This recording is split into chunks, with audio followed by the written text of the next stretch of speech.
Welcome to me, where suspenseful, thrilling, and mysterious stories will draw you into a world where the lines between reality and fantasy seem to blur. When the night falls, when all the sounds gradually quiet down, leaving only your own heartbeat and breathing, that's when these stories begin. Tensions, unsolved mysteries, moments that will make you hold your breath in fear or curiosity, all are waiting for you ahead. Find a comfortable seat, dim the lights, and let this sound guide you on a journey that is not for the faint of heart. I want each of you to leave a comment sharing where you are in the world. And if you are enjoying the episodes, don't forget to give a like and subscribe to the channel now. Relax. Are you ready? If so, join me in the first story right now. Broken statements. I've said too much. It's time for you to go. Detective Foster sneaked a weary glance at her partner, Detective Daniels, before casting a stern expression to the woman they questioned. "You haven't said much at all," the detective countered. The living room grew warmer by the minute as the blazing sun rose higher into the sky. It had to be noon by now, and their small town was in the middle of a heat wave. Crime was in short supply, thankfully, and these days, most of the calls they received were from the elderly asking for help to set up their air conditioners. This woman did not have any cool air circulating her home. Her windows were open, letting the stiff, warm air sit like an unwelcome guest. The woman crossed her arms, twisting her head abruptly away from the officers. "I can't say much more than I already told you. You're asking too many questions." Foster snapped her notepad shut, fighting the urge to roll her eyes. She turned her back on them to roam the living space. As she walked further away, she heard Daniels scoff. "We're asking questions to help you, and I've already told you my answers to those questions." "Barely," the woman gasped. "I don't like your attitude." Foster made her way into the kitchen as the bickering voices died down in the distance. Not that it was a large house, but she was more focused on looking around while the homeowner was distracted. Normally, she didn't condone her partner arguing with the victim, but sometimes it came in handy as a nice diversion. Earlier that day, the department had received a call from the neighbor claiming she heard breaking glass and then shouting. While on the phone, she noted the shouting had died down and all was quiet. Still, the woman's nerves were shaken and begged for someone to come over and check it out. First, the detectives visited the neighbor, but they didn't get any new information out of her. She was too afraid to even open the door for the officers. She had spoken to them through a crack in a window, motioning to the house next door. Foster made her way to the house first, while Daniels stayed behind to calm the poor lady down some.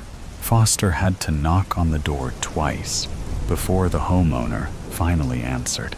Her name was Marianne Jules, and Foster guessed her to be in her mid to late 40s. She wore silk blouses, black dress pants, and was almost always in 3-inch heels when out around town.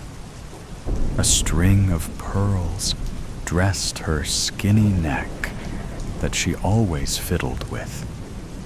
There was no wedding band on her finger, and as far as Foster was concerned, the woman didn't have any close family, nor did she know anyone in town before arriving. She lived alone and had recently moved here within the past 6 months. Marianne didn't make much of an effort to get to know the townspeople, and not everyone was eager to welcome her, Foster included. She remained polite, of course, but she was skeptical of visitors, especially visitors who stayed. Foster grew up in Willow's Landing, and over time, she realized one thing everyone here had in common. Every individual who made up the population here was born and raised in this small town. Sure, the occasional tourist came through, but no one ever moved to Willow's Landing, nor did anyone born here ever move out. When Marianne had finally answered the door, she was less than pleasant to see an officer standing on her front porch. She remained standoffish, but gave the detectives enough information for them to figure out the glass shattering the neighbor had heard was a window breaking. Marianne admitted someone broke into her house, which was enough for them to enter the premises, but they couldn't get any more information out of her. Marianne acted scared, but beat around the bush when asked why she didn't call the authorities herself. First, she thought it was her imagination. Then, she changed her tune and claimed she wanted to check it out herself. Apparently, she has a cat hiding around the house somewhere, and suggested that maybe the feline had knocked over a vase. According to Marianne, it took her a while to discover the window because a 2-story condo is a lot of square footage to cover. It was tough for both detectives to remain impartial as they questioned her, but that was all they needed, for her to admit a window broke. How did the window break? Daniels had asked. Which window was it? Mind if we check it out? Foster had questioned. That was when Marianne stopped playing with the pearls on her neck and pressed the back of her hand to her forehead as though she were ready to faint. Claiming she had said too much, Foster sauntered through the kitchen, taking in the surroundings. It was pristine, almost as if Marianne had never used it before. Yet, a knife was missing from the butcher block on the counter by the sink. The dishwasher was open a crack, so maybe Marianne did cook and was simply a neat freak. Regardless, the detective made a mental note of the missing knife. Too obvious? Maybe, but Foster didn't have a good feeling about this woman. The window above the sink was still in one piece, which was the main reason Foster looked around the place, determined to find this broken window. She rounded the island in the middle of the room and exited through the back. It led to a hallway. To her left was a bedroom, and in front of her was a bathroom. The detective peered into both rooms, but the windows were still intact. She made her way down the hall, the voices of her partner and Marianne growing louder. They still argued, as Daniels tried to get more information out of the supposed victim. But Marianne had none of it. She kept scoffing in response, without using her words. Marianne acted like a child, and as Foster re-entered the living room, she could see the impatience and swelling frustration written all over her partner's face. She was on the other side of the living room now, behind Marianne, who didn't seem to notice the detective's return. Or maybe she didn't notice the absence beforehand. In no attempt to relieve her partner, Foster locked eyes with her him. She gave a curt nod while pointing up. Daniels didn't answer, but turned his attention back to Marianne instead. Foster walked up the stairs to see what she could find on the second floor. At the top of the landing, Foster faced the second bathroom.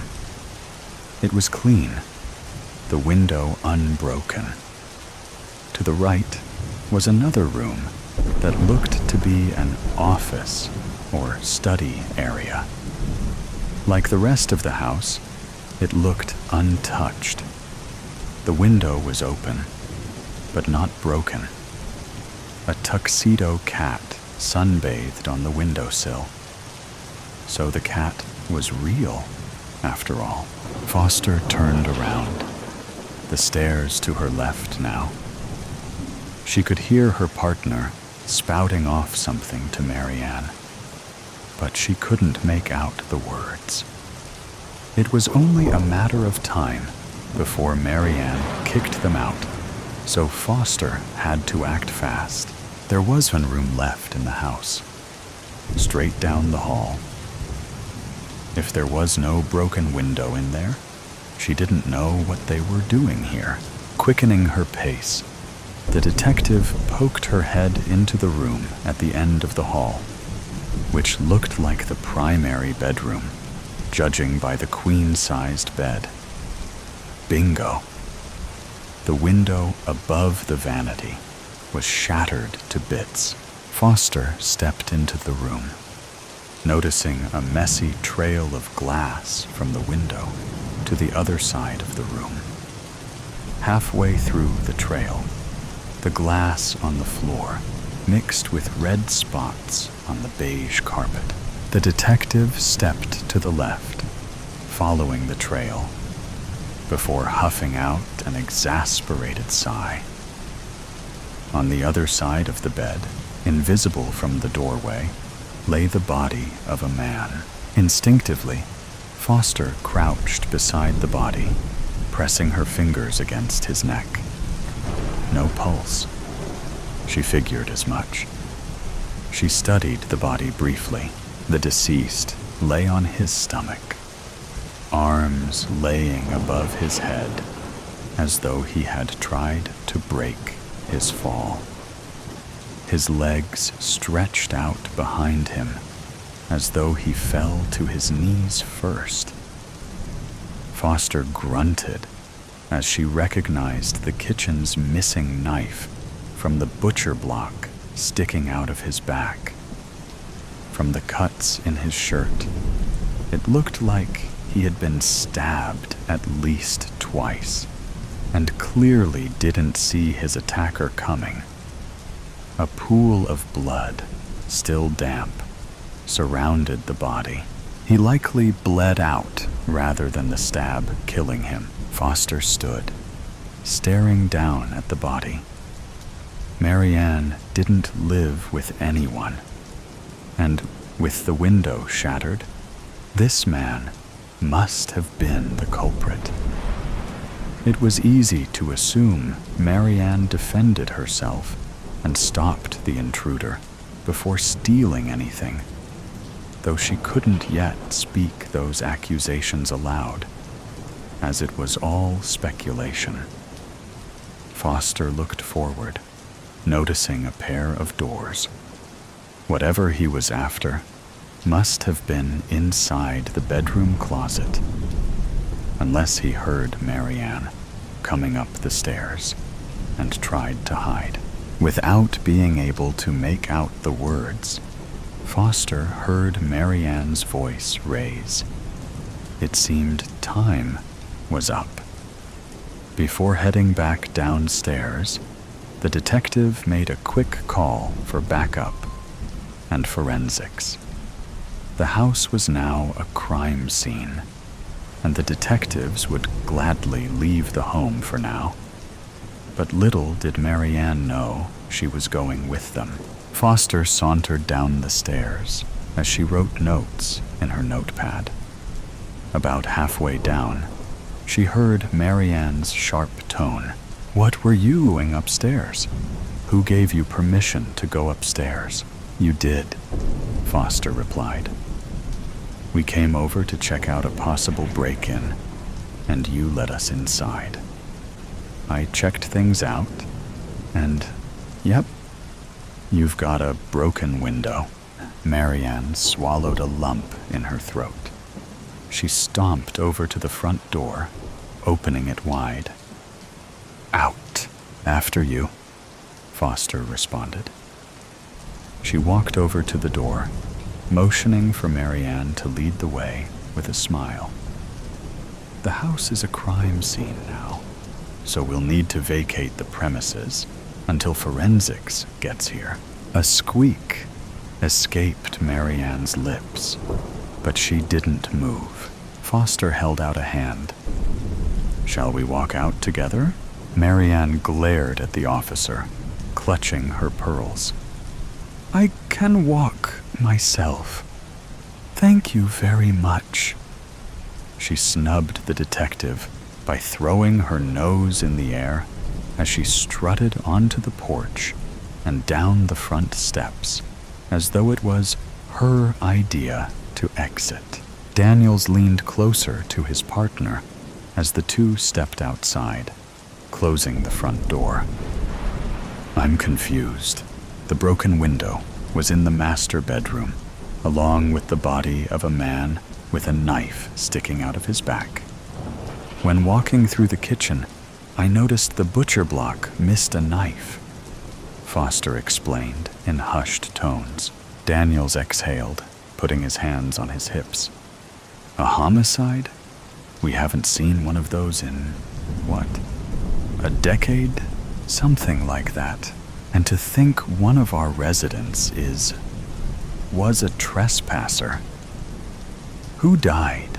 Foster watched Marianne, who paced her front yard, one hand fiddling with her pearls, and the other by her mouth as she bit her fingernails. "Subtle. That's the concerning bit," she answered. "More concerning than our newest resident possibly being a murderer? I didn't recognize the body." Daniels let his arms fall against his sides. "That's not possible. We keep track of who enters town, even tourists. No one's entered Willow's Landing since Marianne arrived 6 months ago." Foster shrugged her shoulders. "I said it was concerning." Daniels threw his head back, groaning. "So, we have a new resident who keeps to herself, and a stranger new to town who breaks into her house and she murders him in return. Technically, we can't say she was the one who murdered him. It's definitely likely, of course, but we need to do some investigating first. It's still enough to hold her for questioning." Daniels smirked. Foster chuckled. "This is true. She can't run away or avoid our questions anymore now, can she?" They heard sirens in the distance, getting louder as backup arrived. The detectives noticed Marianne freeze in her tracks, looking off into the distance. Before she could make a break for it, the partners sandwiched her. "Are you aware there's a dead body in your bedroom?" Foster questioned. Marianne gasped. "Excuse me?" "So, you didn't see anyone in your room?" Daniels added. Marianne twisted her head to face him. She glared at him. "Of course not. Are you aware the broken window was in the main bedroom? Foster continued. Marianne turned her head back around to face her. Well, yeah. I went to check it out, remember? I thought the cat broke something. You saw the window, but didn't see the body? Daniels pressed. Marianne breathed heavily, looking back and forth between the two. Finally, she threw her hands up, narrowing her eyes at the ground. I don't know what you think you're trying to do, but it won't work on me. A couple police cruisers pulled up to the house. Neighbors started peering out from behind their curtains, some sitting on their front porches. One man, not even trying to be subtle, started dusting his swing porch while making heavy eye contact with the police arriving. Are you aware there's a knife missing from your kitchen? Foster proceeded anyway. Marianne stomped her foot, covered ears, and squeezed her eyes shut. The detectives rolled their eyes at one another. Daniels took this as an opportunity to step away to get the rest of the team up to speed. I refuse to be interrogated like this. You came by without my calling you for help. You searched my house without a warrant. Now you're treating me like some sort of criminal. Foster folded her arms, shrugging nonchalantly. Fine. Forget the body. The fact remains that someone broke into your house, and now they're dead. Were you expecting anyone today? Marianne relaxed her shoulders, staring quizzically at the detective. No. Was someone staying with you at your house? No. Have you spoken to anyone recently about something special you keep in your house? Do you know why anyone would want to break in? Marianne shrugged, shaking her head.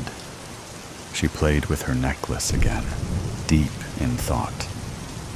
No, I've never even seen him before. Foster sighed, pulling out her handcuffs. What are you doing?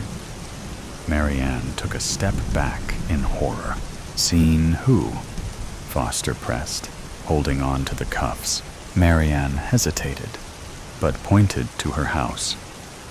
With a condescending attitude, she said, The supposed body you claim to be in my house? Matching her tone, Foster replied, We never said the body was a man. Marianne froze, pressing her lips together. Put your hands behind your back, Foster said. Marianne did as she was told, too shocked to disobey. She listened as Foster read her rights, too stunned to speak. As soon as Foster completed the speech, Marianne opened her mouth to protest.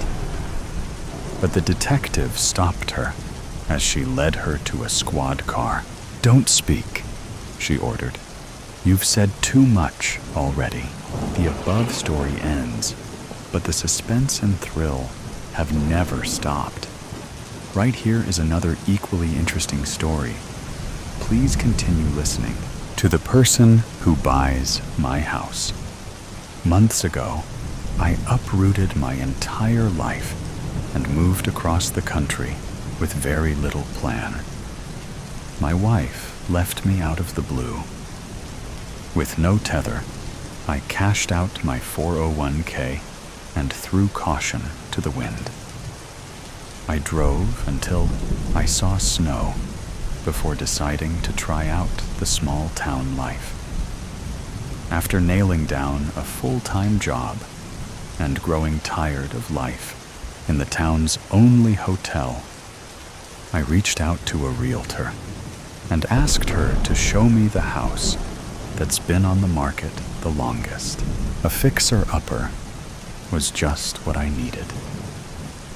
The realtor didn't have much information on the home outside of the basics, but I was sold as soon as I saw it. 3 stories, isolated deep in the woods. What more could a man looking to start over with a project ask for? After closing, I was given a fill folder containing all the important information. With all the standard documents was a handwritten letter from the previous homeowner. The contents of the letter have me questioning if I made the right choice, but I've never been one to turn down a challenge. I have typed the contents of the letter below. To the person who buys my house, congratulations on the purchase of your new home. Or perhaps, should I say, you're welcome for your new home. I can only imagine what type of person you may be. A first-time home buyer? A newlywed couple just starting out? A growing family looking for more space? A retiree longing to be away from the hustle and bustle of the city? Or even just an investor looking for rental properties? The possibilities are endless, but no less exciting. Just as exciting as when my late husband and I first purchased the property so many years ago. The tree covering so far off the main road made such a serene setting. We just couldn't picture ourselves living anywhere else. However, all things must come to an end. Such is life. I'm not as young as I once was. My children worried for me out here all alone. Or so they say. My oldest daughter decided the property was too much for me to care for on my own anymore, and encouraged me to move to the old folks' home in the next town. As loath as I was to leave the home we spent such wonderful years in, I could no longer argue with her. The upkeep was getting to be a little much for these old bones. I agreed on one condition, that the home not be put up for sale until my death. So, if you are receiving this letter, I have shuffled off this mortal coil. That also means that the house has most likely sat vacant for some time. In that case, there are a few matters of housekeeping you should be aware of. As you may have noticed when you viewed the property, the house is quite the old gal. Her 3 stories stand tall and formidable in the dense forest surrounding it. Though the trees tower over her, she will not be cowed. The roof has held up better than we ever expected with so many trees around.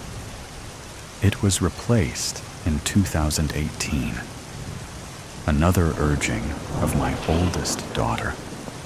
Though it had only a few cosmetic issues at the time, the trees closest to the home are sturdy and hardly ever dare to drop their branches directly on the roof.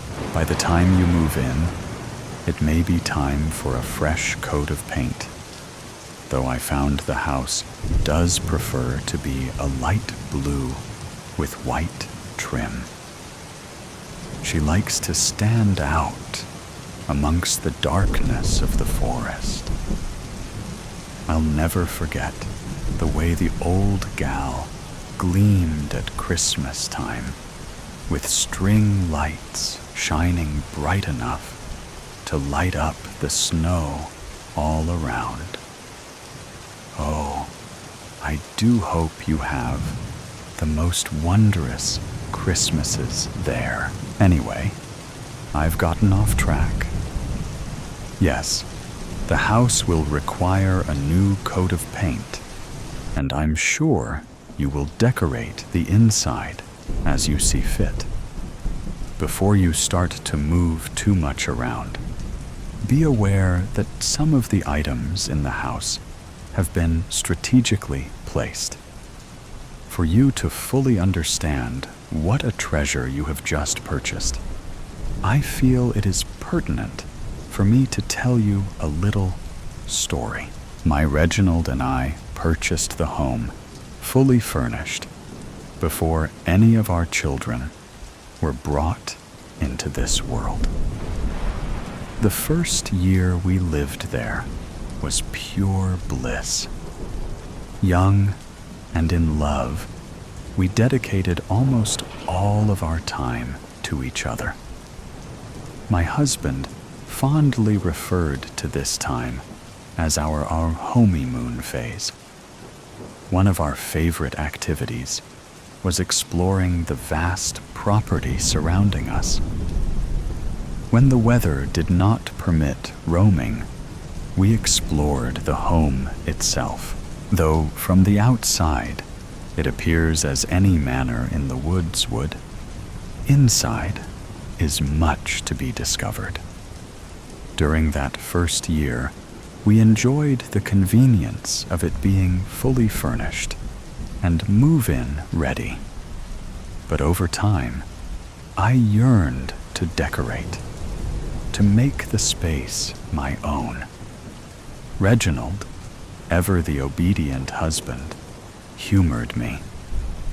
We started by taking down every painting that hung on the walls, deciding which to keep, which to sell away, and which to simply move to a different area. That is when the first odd discovery was made. Behind a great many of the paintings, there were holes, right in the plaster walls. Some appeared to be methodically cut in perfect squares. Others, as though a fist was punched straight through it.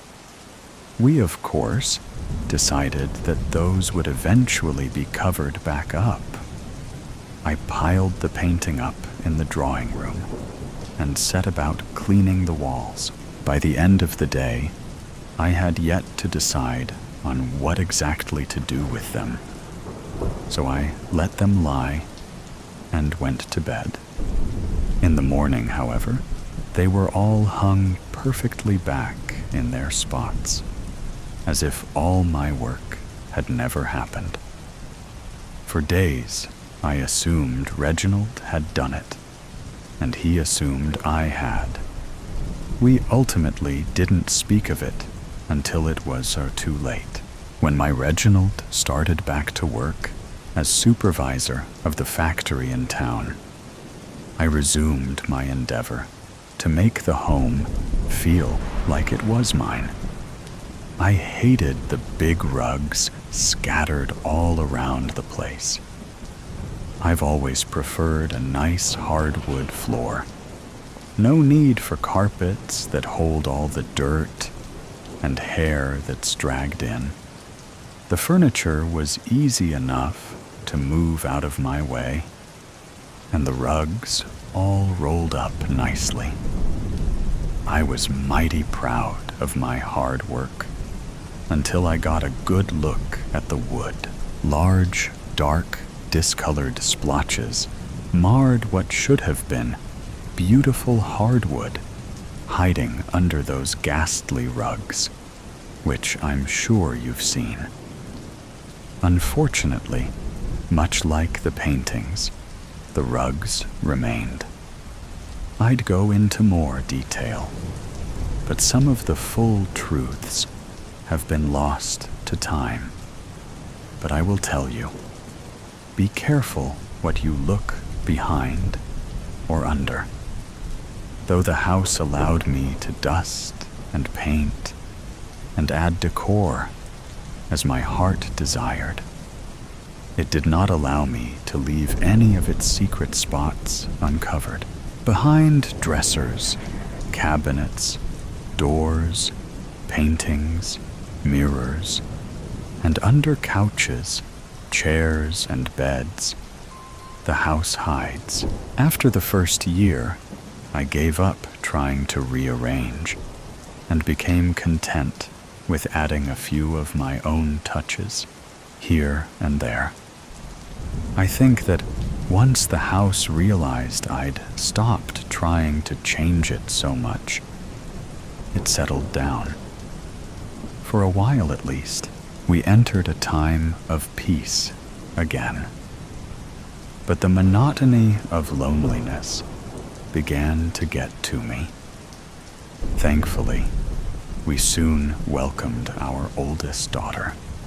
As soon as she arrived, the house awoke with laughter and joy. All hours of the night, she would giggle, and the house seemed to echo with it, those echoes long lingering even after she fell asleep. As we welcomed more children, it seemed that no matter how much we tied, the house remained scattered with toys. It was as if I'd turn my back and they'd all jump right off the shelf and resume their places on the floor. The never-ending chore of putting away made me weary to my bones. In a stroke of wisdom, my Reginald decided one summer to send the children to my mother's for a week. She lived on the coast, never one for the colder air where we chose to live. We didn't see her often, and the children did love her so. Off they went without a complaint, leaving my love and I alone for the first time in over a decade. We didn't know what to do with ourselves. That first night, it was as if we were newlyweds again. But I won't traumatize you with any of that. We felt so young again, only waking when the sun finally shone through our bedroom window, with no rush to feed the masses. When we finally emerged from our bed a little after noon, we walked into an unexpected scene. Every toy, book, pen, shoe, and piece of sports equipment that belonged to the children had been strewn about the first floor in the most uncivilized manner. There was no question that the house had been perfectly clean the night before. Our first thought was that we'd been burgled, that someone had broken in, thinking we'd all left for the coast. The only problem is, we told no one the children were leaving, and we had no neighbors to have noticed their departure. Regardless, we checked for signs of forced entry on all the doors and windows. Finding nothing, we were forced to believe it was whatever force we had once felt in our home, agitated with us once more. As you've probably ascertained, the house is very particular. We had come to accept not being able to move the furniture or pictures, but were only just realizing that the house did not like many of the new things we'd brought in either. How many times had I picked certain toys up off the floor, only to find them there again in the morning? How many times had I unfairly blamed the children for messes they claimed they knew nothing about? That morning, we saw the truth of the matter, and I knew something had to change. The children didn't deserve my anger or anxiety. They were not to blame. When they returned, I was sure to tell them as much. But before then, we had to find a way to coexist again with the forces in the house. What should have been a week of relaxation and reconnecting became a week of trial and error. On the first day, we tidied the house, putting everything back where we thought everything should go. Each room made perfect.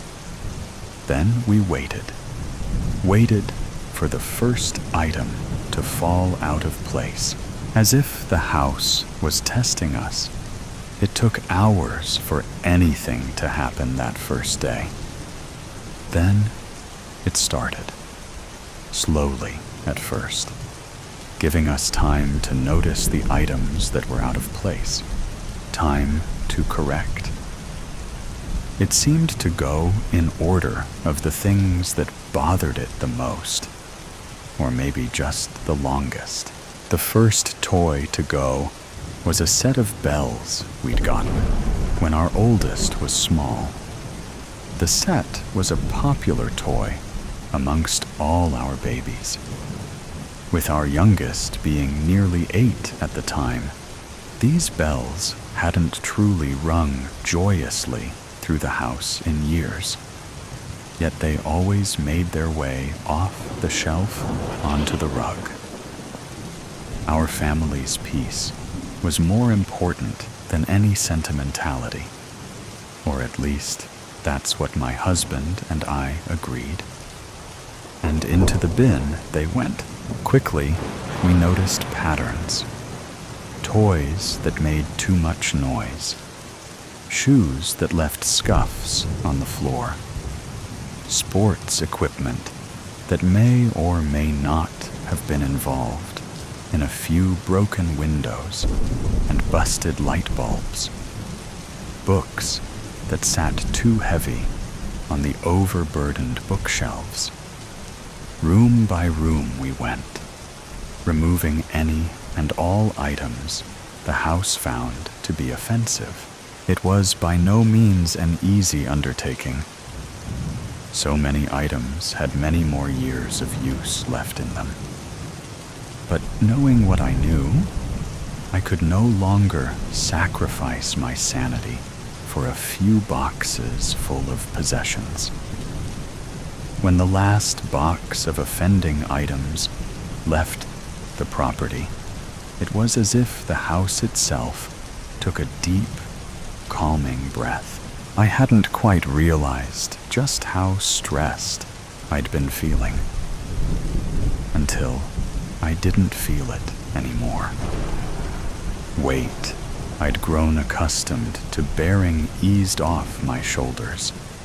The air was lighter, the lights were brighter, and the house even seemed to smell better. Not that there was a noticeable bad smell before.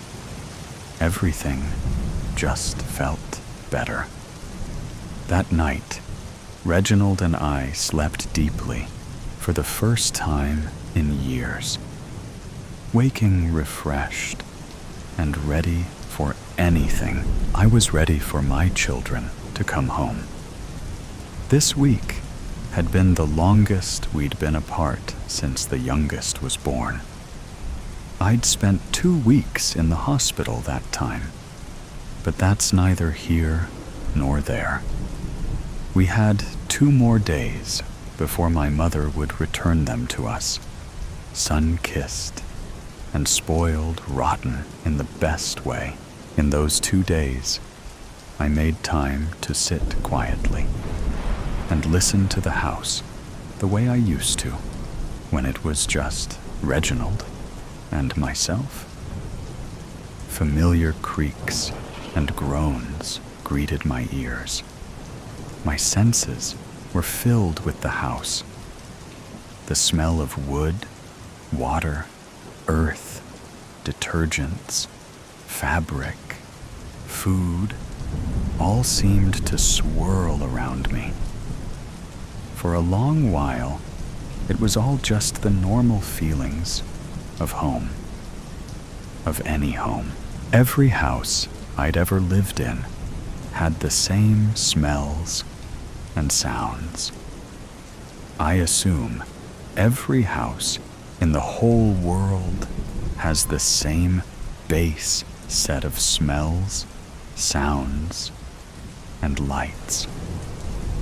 I knew there was something past that, though, here. So I waited.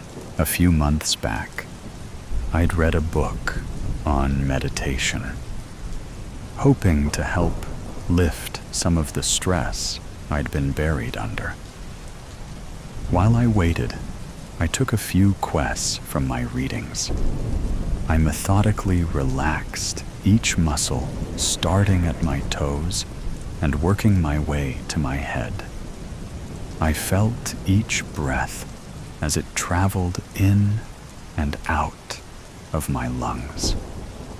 I tried to tune my ears inward to listen to the beating of my heart, attempting to hear the blood rushing through my veins. That's when I finally heard the breathing.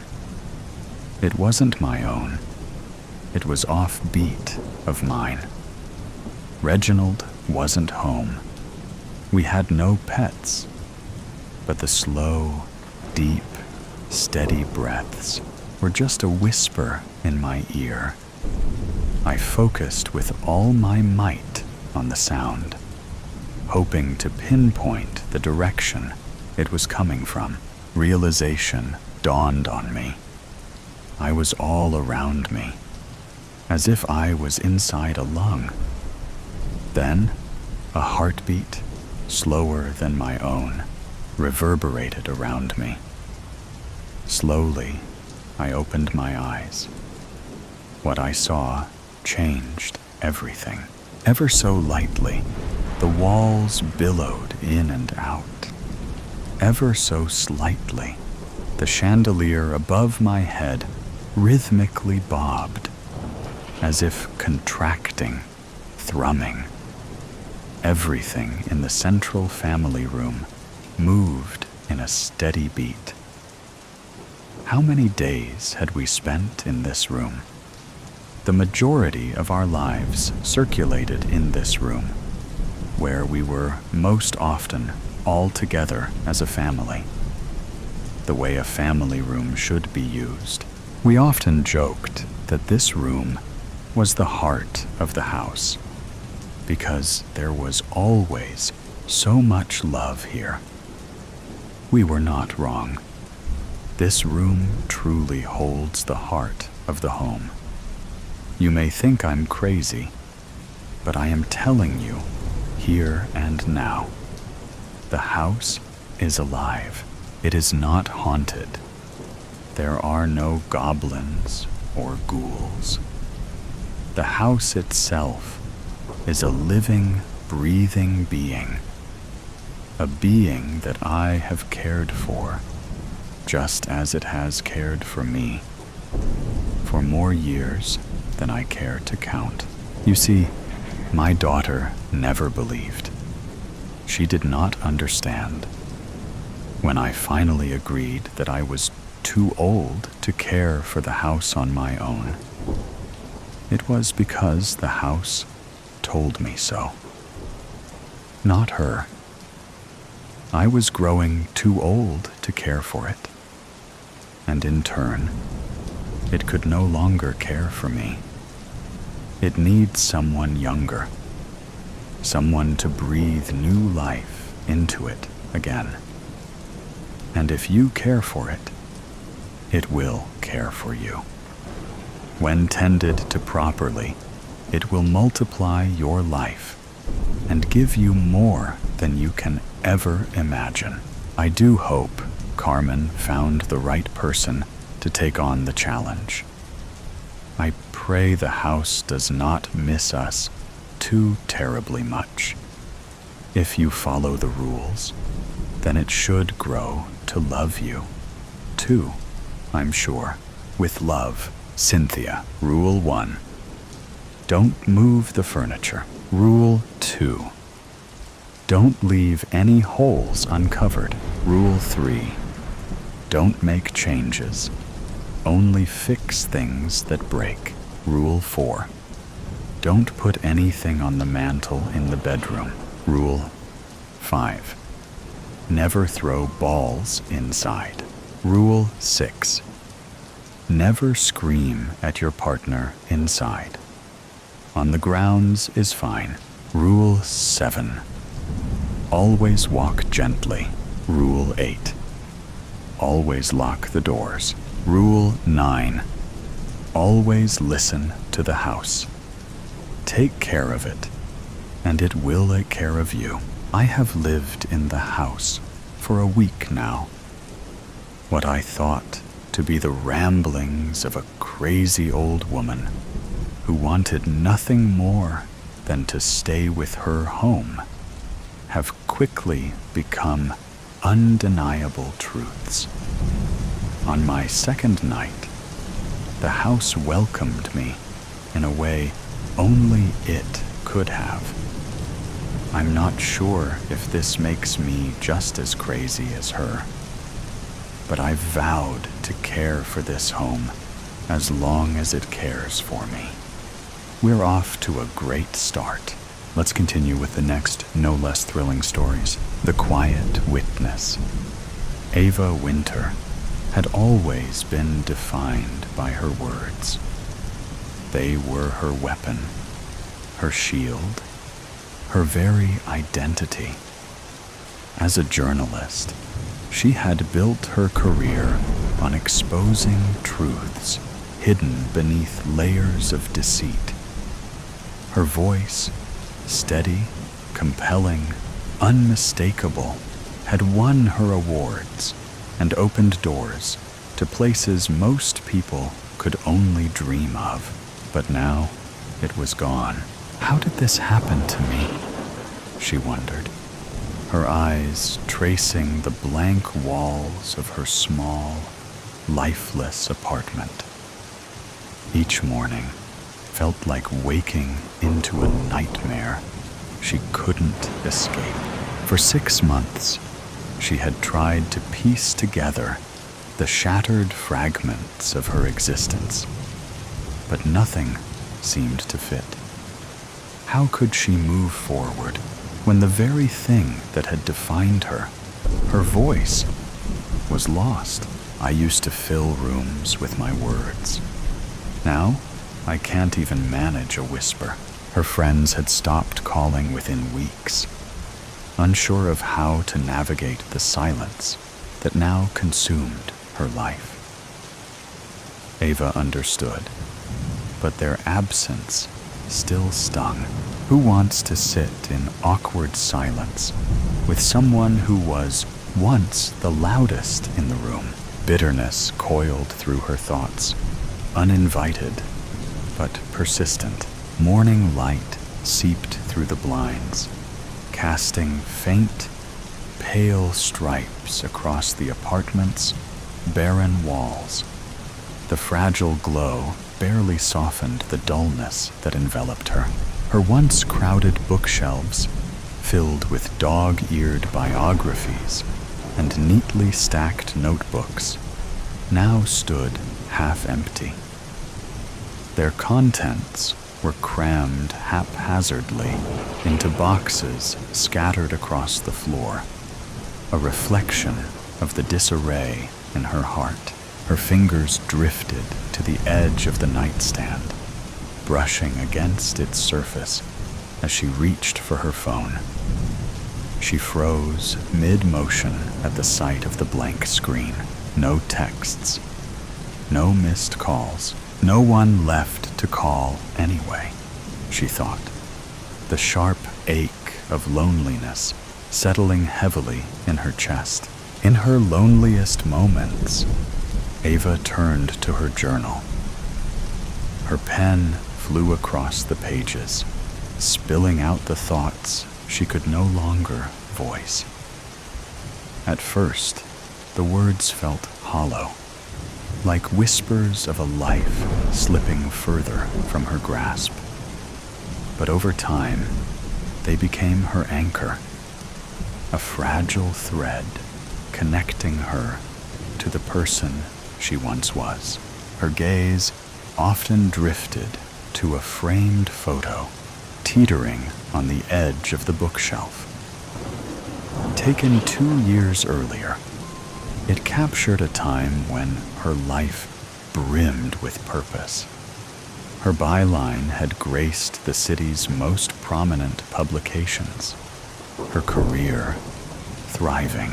In the photo, she stood on a balcony overlooking the bustling downtown streets, microphone in hand, laughing with unrestrained joy. The memory clawed at her heart. I used to own every room I walked into. Now, I'm trapped in this one, swallowing me whole. Ava's fingers grazed the leather-bound journal, resting on her desk. She flipped it open, watching as the transformation unfolded before her eyes. Once neatly penned entries filled with hopeful plans and promises had turned into chaotic scribbles and unfinished thoughts. The journal had become more than a daily ritual. It was her lifeline, a fragile thread connecting her to a reality she feared was slipping away. Even as she poured her thoughts onto its pages, the oppressive stillness of the room closed in around her, heavy and stifling. Tightening her grip on the pen, she thought, how did this happen to me? With deliberate strokes, she scrawled 2 words across the page. Still here.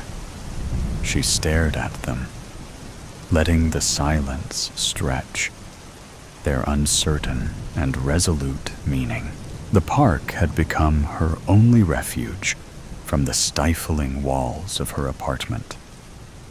She appreciated how the trees muffled the city's constant noise, providing a space where the silence felt peaceful rather than overwhelming.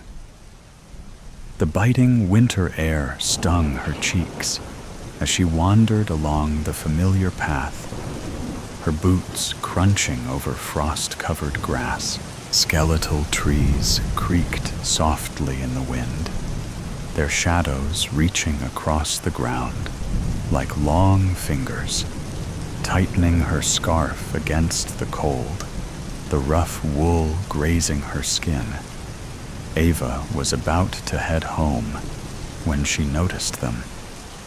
Near the frozen lake, 2 figures stood, silhouetted against the faint glow of a nearby lamppost. At first glance, Ava assumed they were lovers, drawn to the romance of the icy night. But as she moved closer, the scene shifted. The mask loomed over the woman, his movements sharp and aggressive, cutting through the stillness like a blade. The woman shrank back, arms crossed tightly, her posture tense and defensive. Ava froze, her breath crystallizing in the frigid air as unease coiled tightly in her chest. Her heart thudded as she squinted into the darkness, trying to make sense of the scene. The woman tilted her head slightly, her voice, if she spoke, too faint to rise above the biting wind. Ava hesitated, her feet faltering as the weight of the stillness pressed down around her, heavy and foreboding. It's not my business, Ava told herself, her stomach twisting uneasily. Despite the thought, her feet carried her forward. Almost automatically, she slipped off the path, her boots sinking into the frozen grass as she ducked behind a tree. Gripping its rough bark with trembling fingers, she peered out from the shadows, her pulse quickening. The man's sharp, angry voice sliced through the icy stillness, though the wind scattered his words before they could reach her fully. Ava squinted into the dim light. The woman stood rigid, her arms crossed tightly, her posture defensive. Her responses, soft and hesitant, were little more than fragments that dissolved in the biting wind. Ava's chest tightened. Something's wrong. Do something. But what? I can't even. Her thoughts shattered as the man lunged, shoving the woman with brutal force. Ava's breath caught as the woman slipped on the ice. For one excruciating moment, time seemed to stop. The air stood still, the world eerily frozen, until the fragile frost beneath the woman cracked. The sound was sharp and jarring, like breaking glass. A splash shattered the silence as the woman disappeared into the frigid, dark water. Panic surged through Ava like a tidal wave. Scream. Call for help. Do something, she begged herself, but her voice refused to come, locked deep within the recesses of her mind.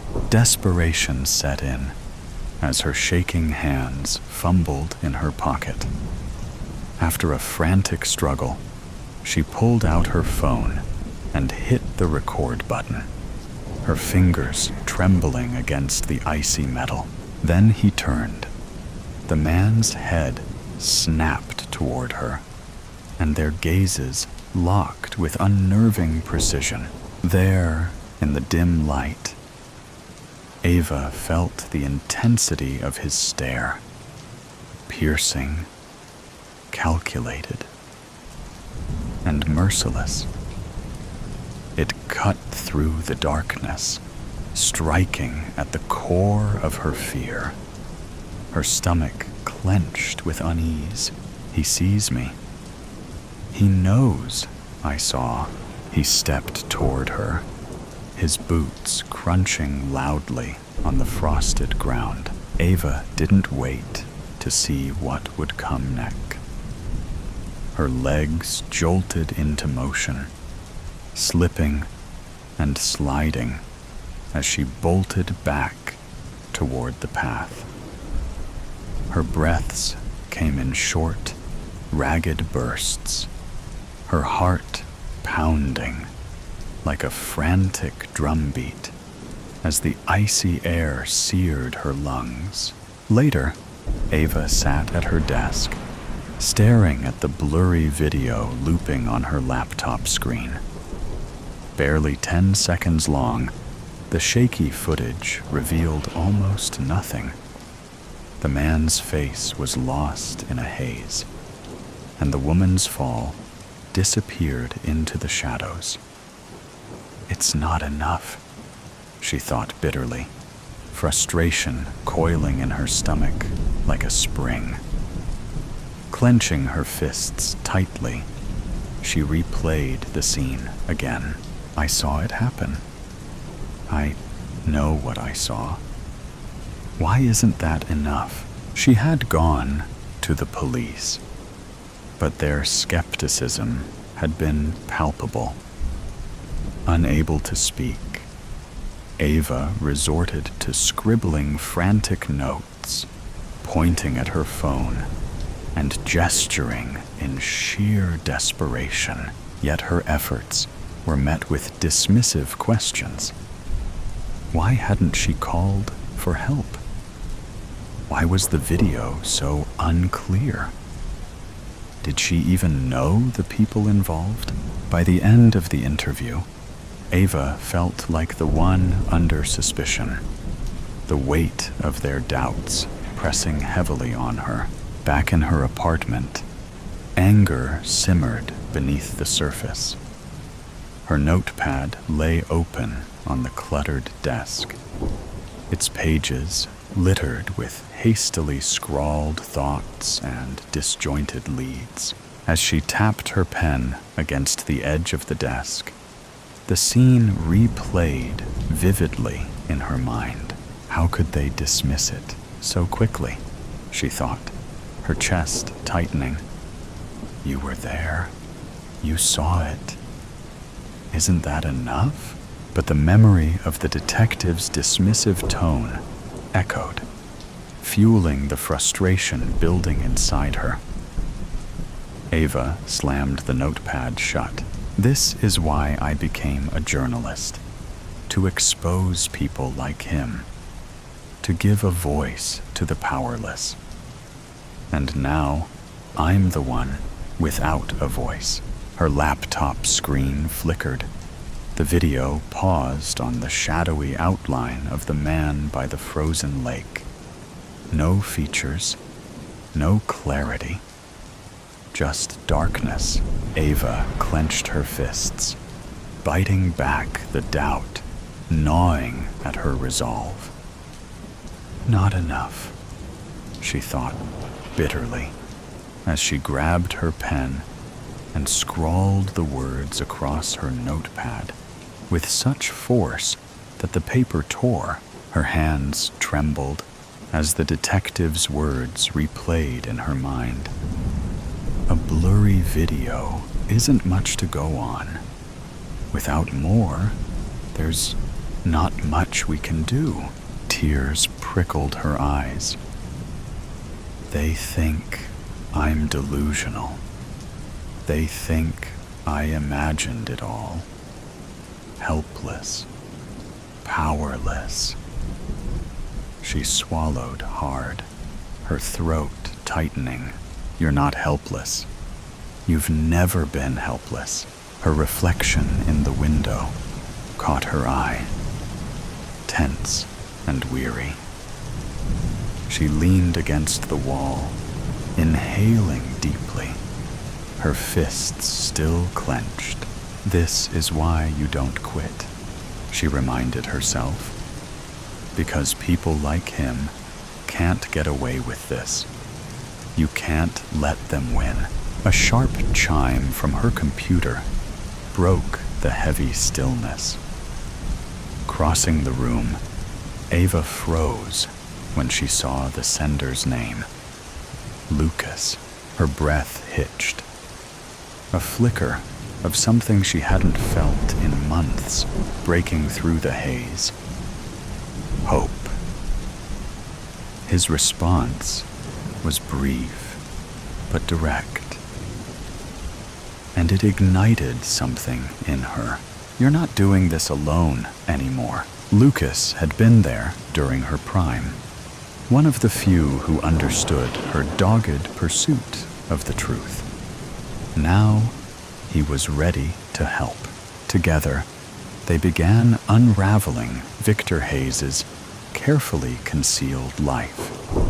Corruption, intimidation, a pattern of calculated violence cloaked behind a polished facade.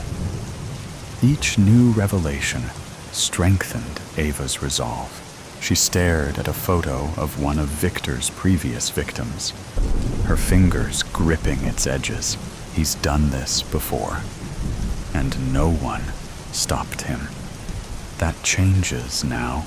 Memories flickered like faint echoes, raised voices, papers scattered across a desk, a room cloaked in shadow. Ava pressed her hands to her temples, trying to grasp the elusive fragments. Think. What did you see? What did you hear? But the harder she tried, the more the details seemed to slip through her fingers, like grains of sand. Still, one truth emerged from the fog. The night you lost your voice wasn't random. It's tied to all of this. It's tied to him. With Lucas's help, Ava tracked down an old source, a woman who had once worked closely with Victor. They met in a quiet cafe where the soft murmur of conversation only heightened the tension between them. The cafe's low buzz and clatter of mugs softened, fading beneath the chaos in Ava's mind. She gripped her notepad, knuckles white, as her gaze darted between the woman's trembling hands and the window she wouldn't stop watching. Across the table, the woman stirred her tea with deliberate slowness, her hands trembling faintly despite the blank mask on her face. "You don't understand yet," she murmured, her voice tight and low.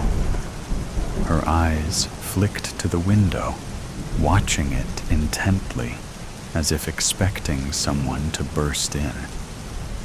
"But you will soon." Ava's stomach churned, tightening painfully.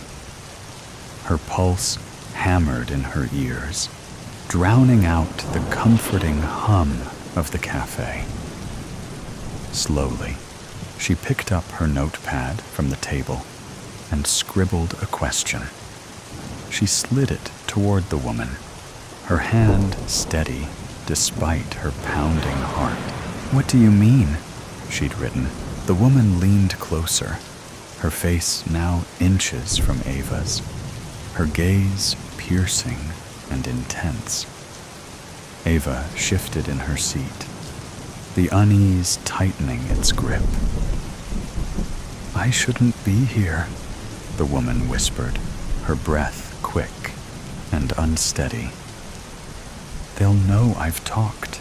Her words landed heavily in Ava's chest, leaving her breathless. Her fingers twitched, reaching for a steadiness she couldn't find. Slowly, she picked up her notepad and wrote the question with deliberate strokes. She held it up, her eyes locking with the woman's. "Why me?" The woman hesitated, her hands fidgeting with the edges of her napkin, tearing it into frayed strips. She glanced at Ava, guilt and resignation flickering in her eyes, before quickly looking away. Her trembling hands gripped her cup, her voice shaky as she spoke. Ava studied her closely, her pen gliding across the page. "Look at her. She's scared, just like you were, just like so many others. But she's here. She's talking. That means something." Lucas asked the questions Ava couldn't, drawing out details she hadn't dared to hope for. By the end, the truth was undeniable. Victor's immaculate public image was a facade upheld by manipulation and fear. Ava stared at her notes, her breath hitching as her eyes landed on the name scrawled in the corner of an earlier entry. Victor Hayes. With measured movements, she wrote on her notepad and slid it toward Lucas. "We need to meet him." Lucas read the words, his jaw tightening before he nodded. "We'll choose a location where he won't feel entirely in control," he said, his voice low and deliberate. Turning to the woman, he added, "Thank you.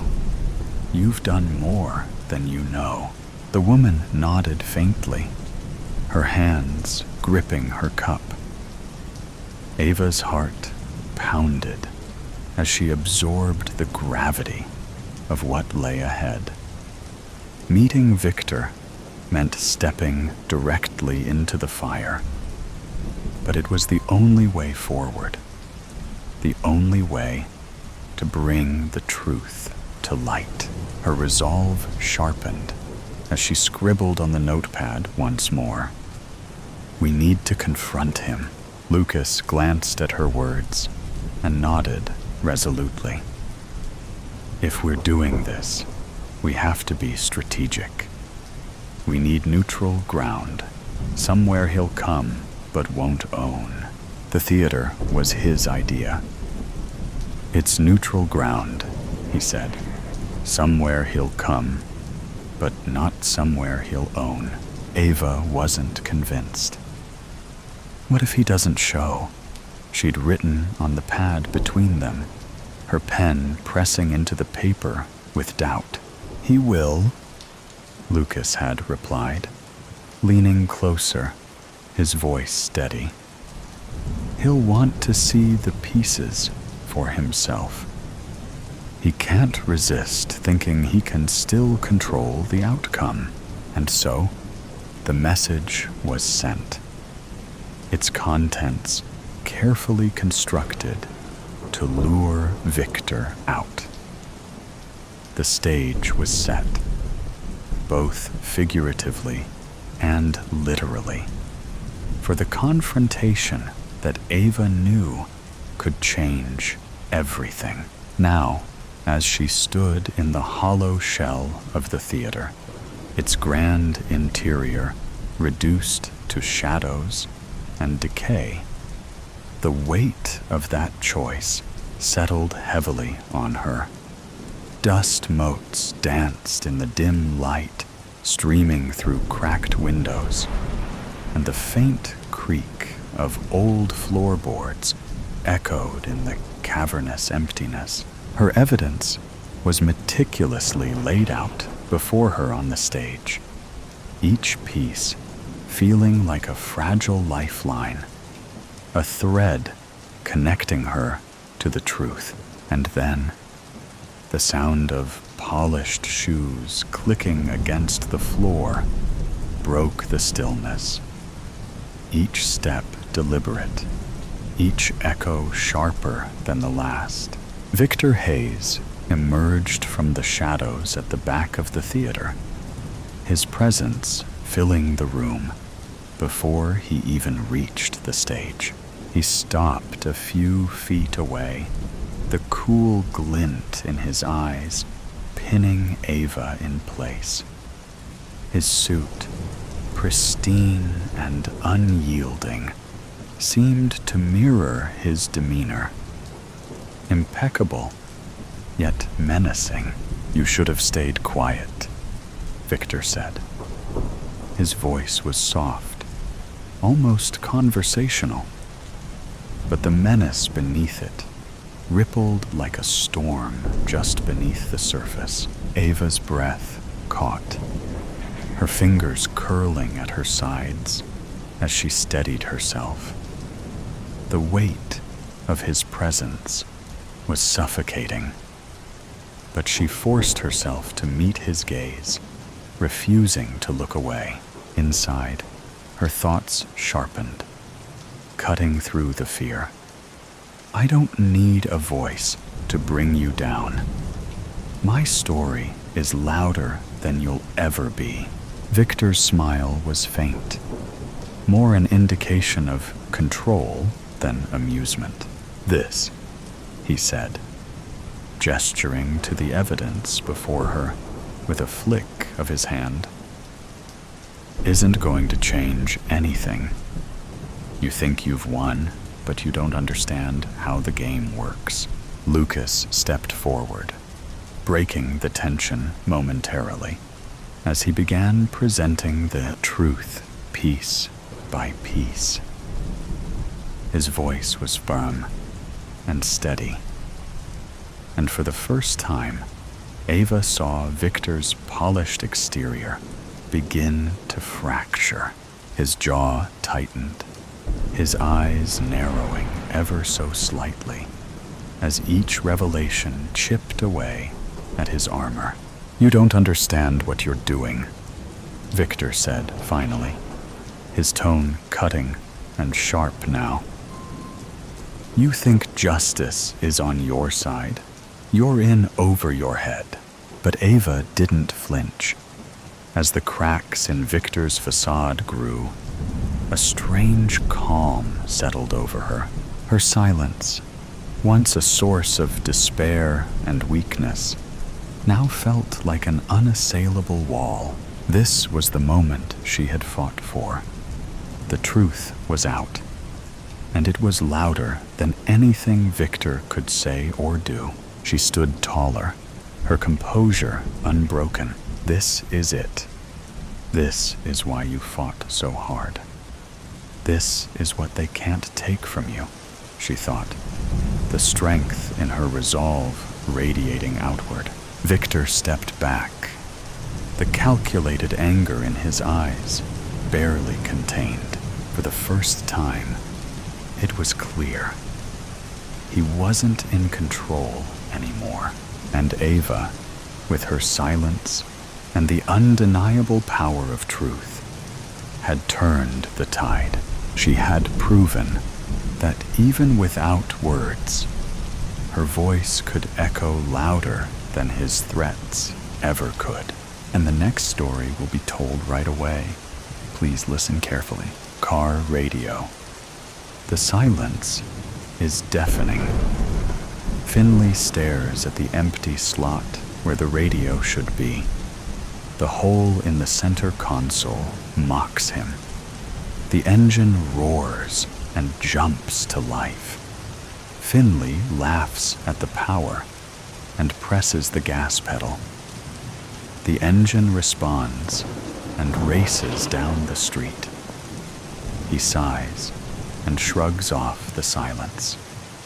At least it's a nice car, he thinks to himself.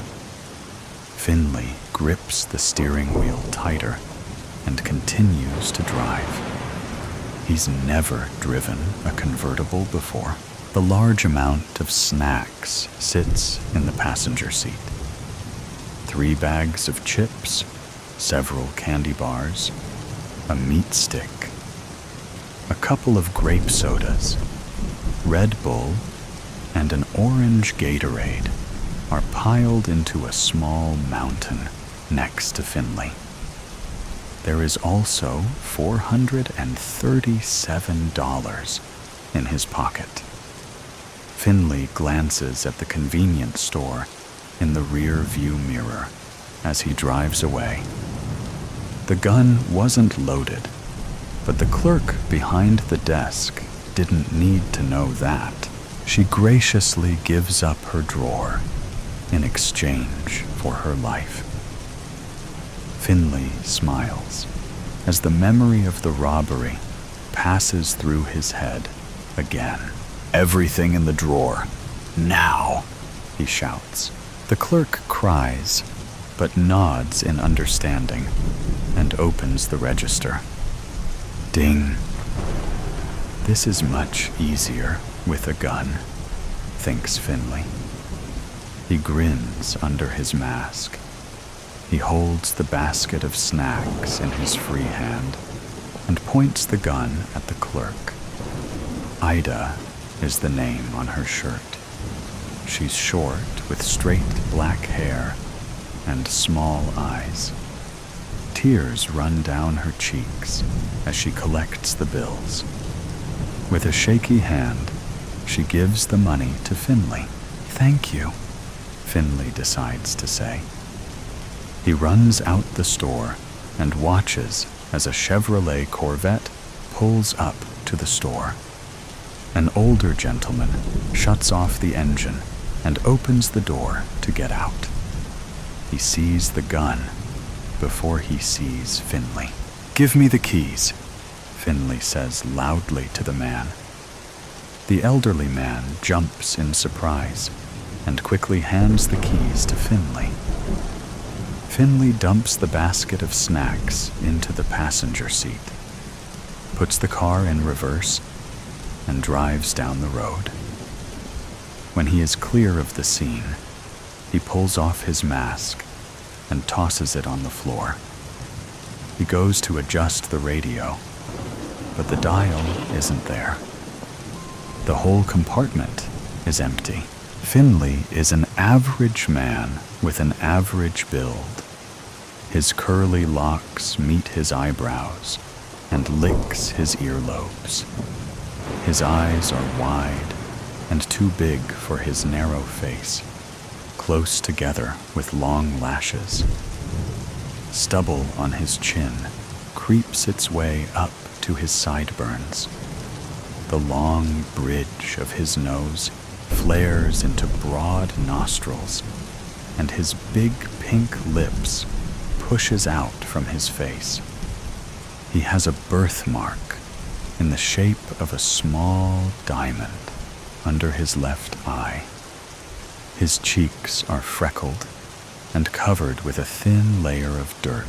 Finley prefers Xbox over PlayStation and drinks apple juice more than a grown man should.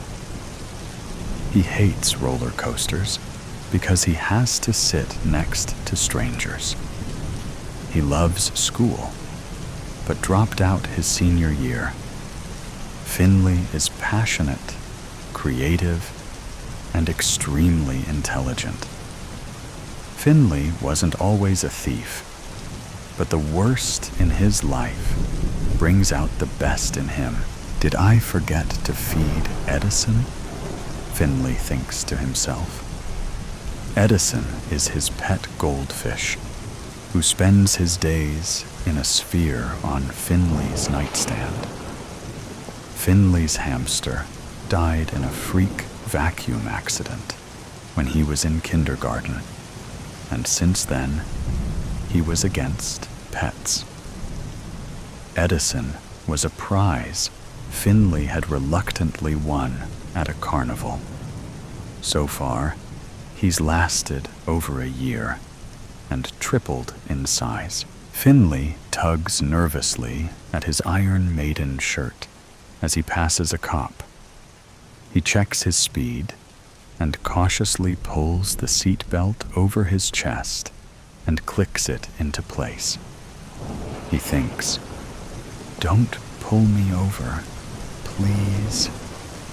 He isn't ready to deal with the police. He hasn't thought this far ahead. The officer turns left and into a gas station. Finley sighs, relief, and looks back at where the radio should be. It's too quiet for him. His thoughts float carelessly through his head. He pictures himself as a police officer for a moment and laughs at the thought. If his dad was around, or if his mother stopped drinking, if his brother never beat him, and if he stayed in school. He wondered where his life would have been then. What kind of person he would be now. An outstanding citizen, he imagines, with a wife and kids. He creates the vision of his family in his head. A woman with large breasts and red hair. 2 kids, 1 boy and 1 girl, with toothless smiles on their dirty faces. They would be soccer players, like Finley was, and always outside. He shakes off the thought. Sucks not having a radio, he thinks. He sits up taller in the driver's seat and lets out a little scream. Ah! He relaxes and slumps back into his seat. He tries to whistle and fails, only allowing air to escape his pursed lips. He blows a tune through his teeth and grunts in frustration. I wish I knew how to whistle. Both my parents could. Even Franklin can, he says in his head. He tries again, and a small tweet of a sound flies from in between his lips. He grins at his small accomplishment. I hate tuna fish, he thinks. Finley starts to space out behind the wheel.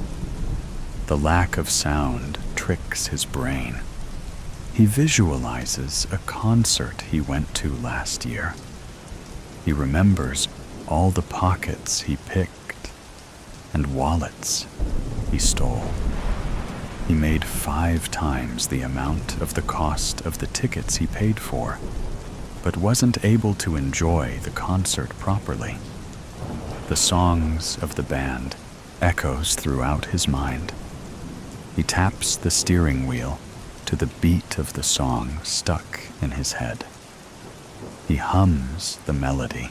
He looked back at the center console and sighed loudly. There wasn't even a clock. What time is it? He wondered. I should have stolen a watch. Or a car with a radio. The car was quiet. Even the purr of the engine was hushed. Everything is still, except the thoughts in Finley's head. He thinks about the graduation he never attended, the smell of his last girlfriend right before she walked out the door, the taste of sea salt ice cream, and how it was superior to any other flavor. He pictures the last family photo they had together when times were good.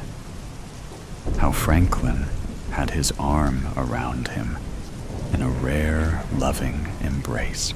It is loud in Finley's head, and there is no sound to hide behind. He groans and tries to shake off all his thoughts, clear his head. It's no use. The thoughts always come back, stronger and louder than before.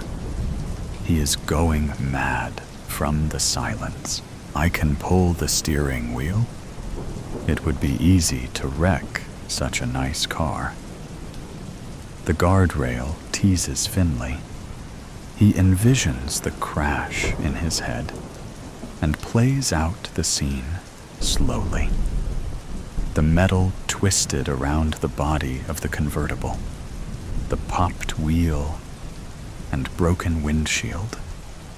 He shakes off the thought and continues driving, now upset by the concept he created in his mind. He can't distract himself from himself. There was nothing to drown out his perception of his own ideations. He can't clear his head. He's trapped within himself. Finley screams and pulls the car over. The wheels spin angrily against the dirt on the shoulder. He bangs the steering wheel with a fist and groans. He hears the sound of sirens and looks in the mirror. He didn't notice the police officer that pulled a U-turn at the last intersection. He didn't see the car behind him getting closer and closer. He watches as a police officer steps out of his squad car and aims a gun at his Corvette. Now what? This isn't part of his plan. He licks his lips and glares at his new challenge. He throws the car into drive and slams on the gas pedal. The car lurches forward and spins wildly back on the road. The cop calls it in and drives after Finley. The 2-lane road was barren. The twists and turns makes Finley feel he was back on a roller coaster without the strangers. The contents of his stomach sloshes around. Well, this is great. He wanders ahead, trying to come up with a plan. He didn't know these streets that well, and another police car pulls up alongside Finley. He kicks up the speed and lets out a yelp as the car responds. They race down the street. The sirens blare loudly. Finley watches as the police cars serve and drive around each other like synchronized swimmers after him. These guys are good, but not as good as me. I need to lose them. He thinks about car chase videos he's watched online and in movies. The bad guy always gets caught somehow, with some small mistake he plans to avoid. He turns down a dirt road quickly, but the cars behind don't falter and follow him. The dirt is slick on the wheels, and with the sharp turn, he flips the car. He curses himself as the car rolls into the ditch upside down. The sound of scrapping metal pierces his ears. It's quiet for a moment as the dust settles. He wasn't going to get caught. Especially now, they will find out exactly how many people he's robbed. He isn't planning on going to jail. Edison would miss him. "Step out of the vehicle with your hands in the air," the officer shouts, spit flying out of his mouth. They were behind open car doors, ready for Finley to react. Finley's heart races as his hands went for the unloaded gun. "You'll never take me alive, coppers," he shouts in his mind. He smiles. He was on the track and field team in high school. Surely he could outrun the police. He's done it before, with success.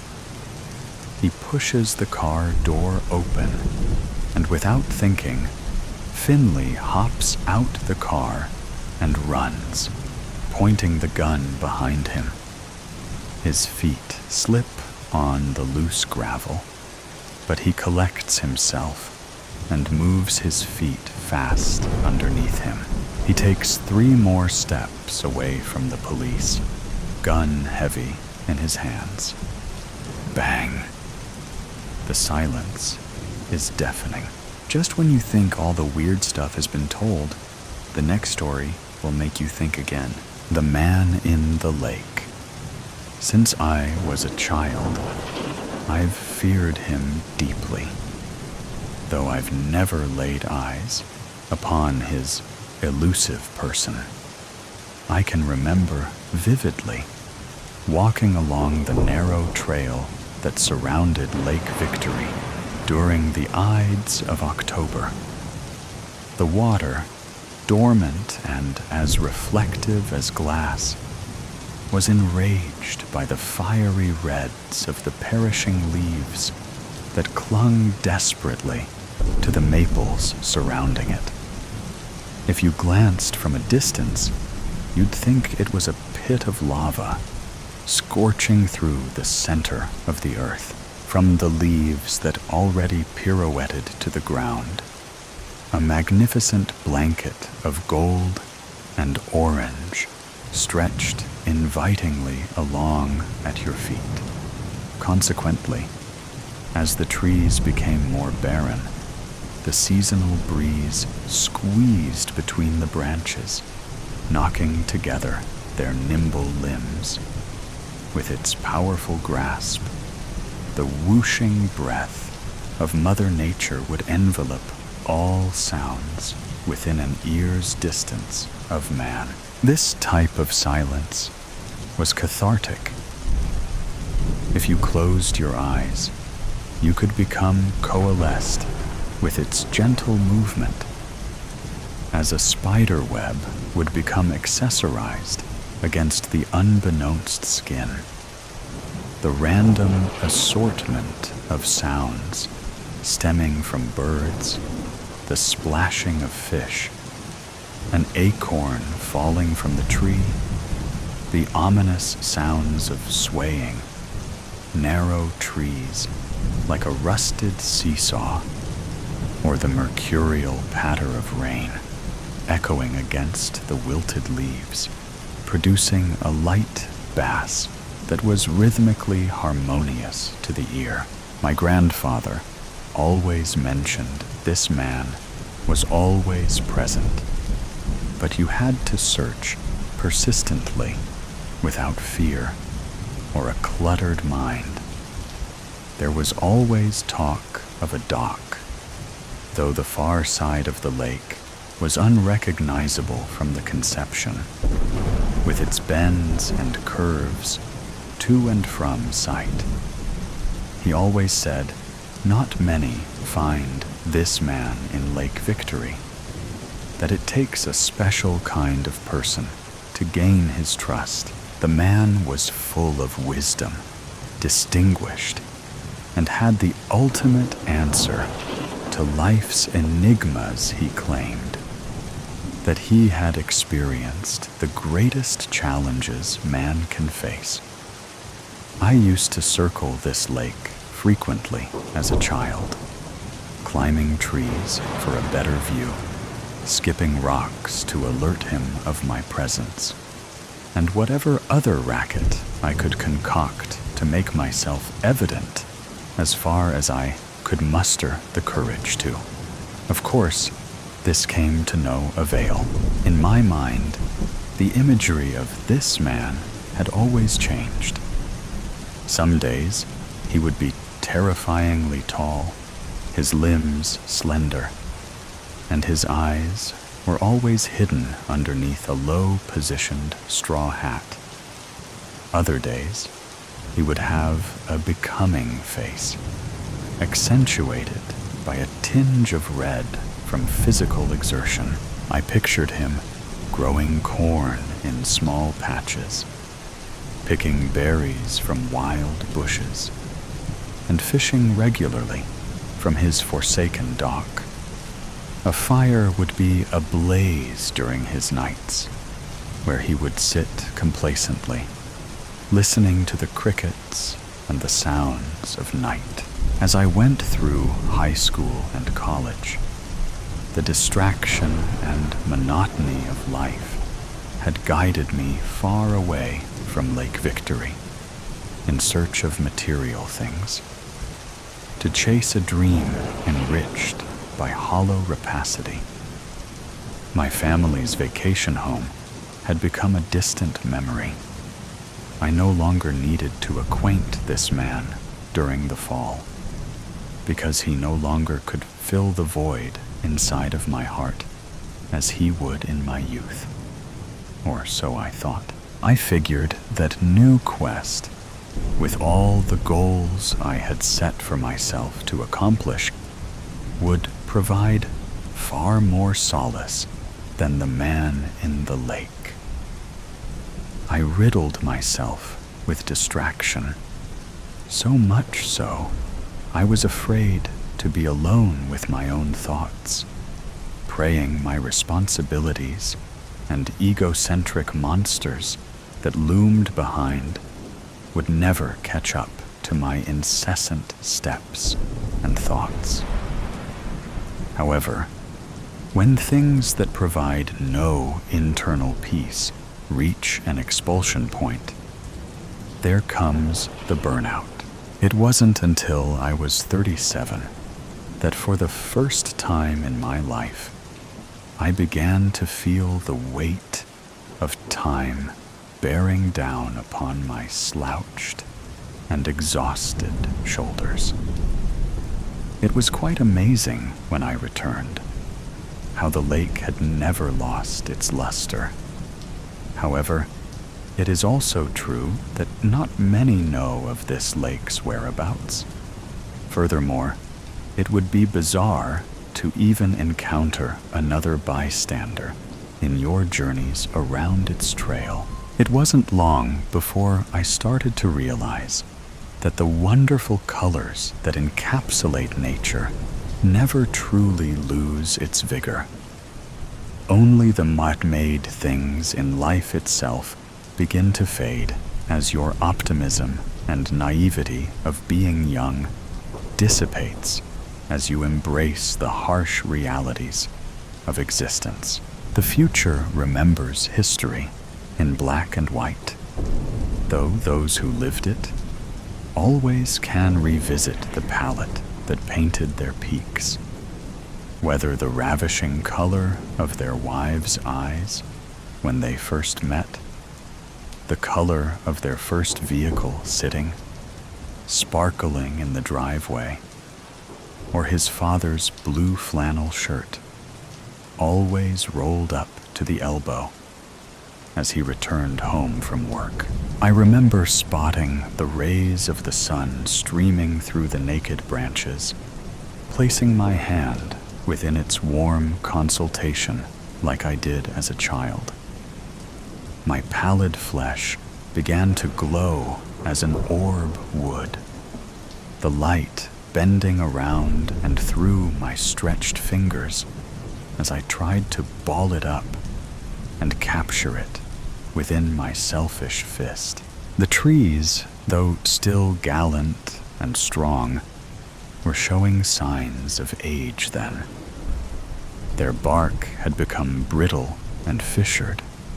The base of some of these trees had become cavernous, offering safe haven for the smaller critters. I reflected on my own appearance, with the subtle lines beginning to formulate below and beside the eyes, the random sprouts of gray hair poking through my sideburns, and the pouch of flesh that had grown dormant around my waist. I, too, was succumbing to life's greatest guarantee, and I reflected upon my mortality as I rested my hand against the withering bark in passing. The man in the lake must be growing old. It was then that again I was enlivened by the man himself as I began to intake the fresh air. Surely in my adulthood I could find this man, who must be very old himself, and not as evasive as he was many, many years before. Those creaks and snapping of branches under the light prancing of the deer would set my heart ablaze, gawking maniacally and frozen still, hoping to finally catch a glimpse of this folklore. The ground was still forgiving to my steps, still fecund from the week's rain, and my soles glided effortlessly across the discarded tapestry of leaves as they did when I was young. And through certain partitions between the blinding trees, you could catch a swooping heron, the elongated neck, saintly patience, and aloof demeanor, awaiting the perfect moment to spear its beak into unsuspecting prey, just as they had in early summers. I remember the trail was as underutilized as ever at 37, stumbling atop exposed roots and stubbing my toe against jagged rock. I had been swimming through the thickets, gently whipped by the returning force, though I continued to push further than I'd ever had as a child. It wasn't long then, before that allure and optimism that guided my clairvoyance towards the man in the lake previously was becoming shrouded by the enclosing nature surrounding my steps. Briefly, I remembered pausing within a small pocket of land, like an atrium within the center of the forest, and weighed my options going forward. I concluded that maybe my grandfather made up this man in the lake, that maybe I knew this all along and held on to this anecdote, like one holds on to an old shirt from his past, attached to the memories it harnessed. It was then I turned towards the trail where I had come from. Then I craned my neck towards the hazardous continuance just ahead. Something within was battling, opposing forces destined for different destinies, though I allowed my city-wrought mind to win the battle once again. I turned back towards my vehicle, leaving the man behind once again. Now, I am 79. I've raised children, paid off my mortgage, made all the money one can make to live a satisfied life. However, something was gnawing in the confines of my mind. The man in the lake. Here I was again. The trail was non-existent now, but I allowed what was left of my memory to guide me towards my former footsteps upon weakened limbs. Some of the trees now had fallen, and Lake Victory was as exposed as it ever had been, as I gingerly stepped around the detriments of my journey. In brief increments, the past would flash before my eyes, and through my childhood eyes, I was allotted the opportunity to see Lake Victory in all of its former glory. My breathing was heavy, my hands calloused as I tightly grasped my walking stick. My calves were aching tremendously, though my heart thumped with the excitement and fervency of a teen. I knew this was my last opportunity. The fall always seemed to leave me speechless. How could it be? Something that I've witnessed dozens of times still enraged my love for this very earth, just as it had the first time. It was the essence of beauty, natural, pure in all of its forms, and I was appreciative that it only climaxed for a few weeks. Things of such enchantment are usually ephemeral, undeserving of the burden of obsolescence. The woman you meet in a foreign land, gone before you awake in the morning. The feeling on a motorcycle, with your hair in the wind, barely avoiding death, and the war cry that follows, with your heart nearly shattering your rib cage. It was superior to all, because it was effortless. It was the cycle of life itself. The atrium was still present, though it had shrunken to barely enough room for an elderly man such as myself. This time, I trudged through the webbing of branches and shrubbery, my face becoming sliced, and my hands bloodied by their sharp teeth. I could see the sun breaking through, about 20 feet ahead. This must have been where the man lived. I broke through the remaining brush, out into an open field. The purple and yellow flowers arched from their nesting spots, swallowed by the remaining green of October that survived by a water source. I looked upwards, glad to see the sun, receptive to its blanketing of my worn flesh. Then I looked towards the water once again, and there it was, the aforementioned dock. However, I was now forlorn, spotting no cabin in the woods, nor anywhere that a man could survive in such circumstances. I did not see his corn, nor his burn pit, where he spent his nights. I've spent my whole life, in retrospect, always comparing myself to the man in the lake, his humble attitude, his love for nature, his ability to acquire happiness without material things.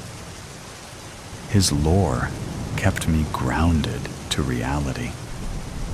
And now I was faced with the harsh truth that his existence was never crafted by veracity. Nor was this apotheosis one in which I dreamed many times before. I harped upon why my grandfather would speak so greatly of him, as if a friend. Why allow me to go on these wild goose chases, hoping to encounter some begrimed being, steeped in desolation? I approached the dock apprehensively, acknowledging its worn and derelict bones, the way it slouched towards the right side, and how the algae grew rampantly across its damp surface. I took a careful step and stopped, now hearing the lapping water gently clapping against the embankment, taking along with it the atrophied leaves, as a Viking would be sent off during his death. I took another step, stopping once again, surprised by the stability with a poke of my stick, and then decided upon shuffling towards the very edge. Here I stood, looking out over the lake that had held such a prized position within my heart. I looked down towards the surface of my hands, with all of the wrinkles and liver spots that come regretfully with age. Then I looked around the lake, witnessing its vitality once again. I understood that though some of the trees would tumble, that this very dock itself will eventually surrender to entropy, that the man in the lake may have been a farce, that ultimately I was eternally grateful for everything it had provided me in my life. I closed my eyes, taking a deep breath, feeling the brisk air searching through my lungs. As I exhaled greatly, there was a surge of enlightenment that had imbued a deep revelation just as I had opened my eyes. And it was at this moment I knew I had found the man in the lake. As I looked down, just ahead of the last portion of the dock, I saw my reflection within the still water. The white hair that whisked away with the gentlest of breezes. The thick, clouded glasses that stretched across my eyes. My hunched disposition, barely holding up underneath my trembling legs. This fascinating search for a character that had lived deep within all of our souls. One stripped bare of the repressed angst and uncertainty that haunted us all outside of this mystical place. With all of its simplicity and understanding of life that one tends to convolute upon their odyssey towards enlightenment. This was the ultimate lesson, and it took a lifetime to understand. I was the man in the lake, just as my grandpa had once been, and maybe one day you will be too. The above story is ended. Let's listen to the next story. The Children of the Forsaken. The villagers called them Children of the Forsaken, those shunned to the Bear Claw Mountains, exiled from society. But the children called themselves the Watchers, for their view of the villages nestled in the valley below, and to their parents, they were merely Raya Navarium, Lilith Skyden, and Quill Weston. Who in the Risen's name takes the forest path to Bearclaw? Asks Quill, features twisting as a gentle frown and harsh laugh compete for dominance like wolves fighting over a kill. Lilith gives him the scolding look of a mother. Don't say that. Mother says it's a bad word. I heard that the Risen will come take your voice at night if you forget to say your prayers.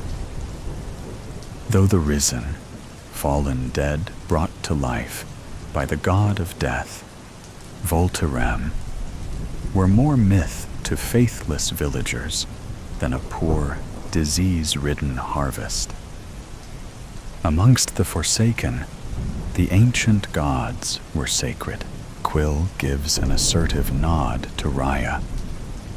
You were brought to the Forsaken as a child. What do you think? Are we going to make another friend? Raya's features may as well have been carved from stone, like the statues of the Risen in the underground temple below their feet. Her eyes are cast on the singularity in the distance, the cloaked figures cutting through the path against a blur of wind and snow, with the relentless endurance of a river's current. Raya was only a child when she was sent to the Forsaken. But as she grew, her past came back in fragments, like the shards of a broken clay bowl she'd accidentally dropped onto her foot trying to reach the table earlier this morning. Sometimes Raya prayed to Voltairum at night for the empty contentment of forgetting, to let her past die like all things in this world.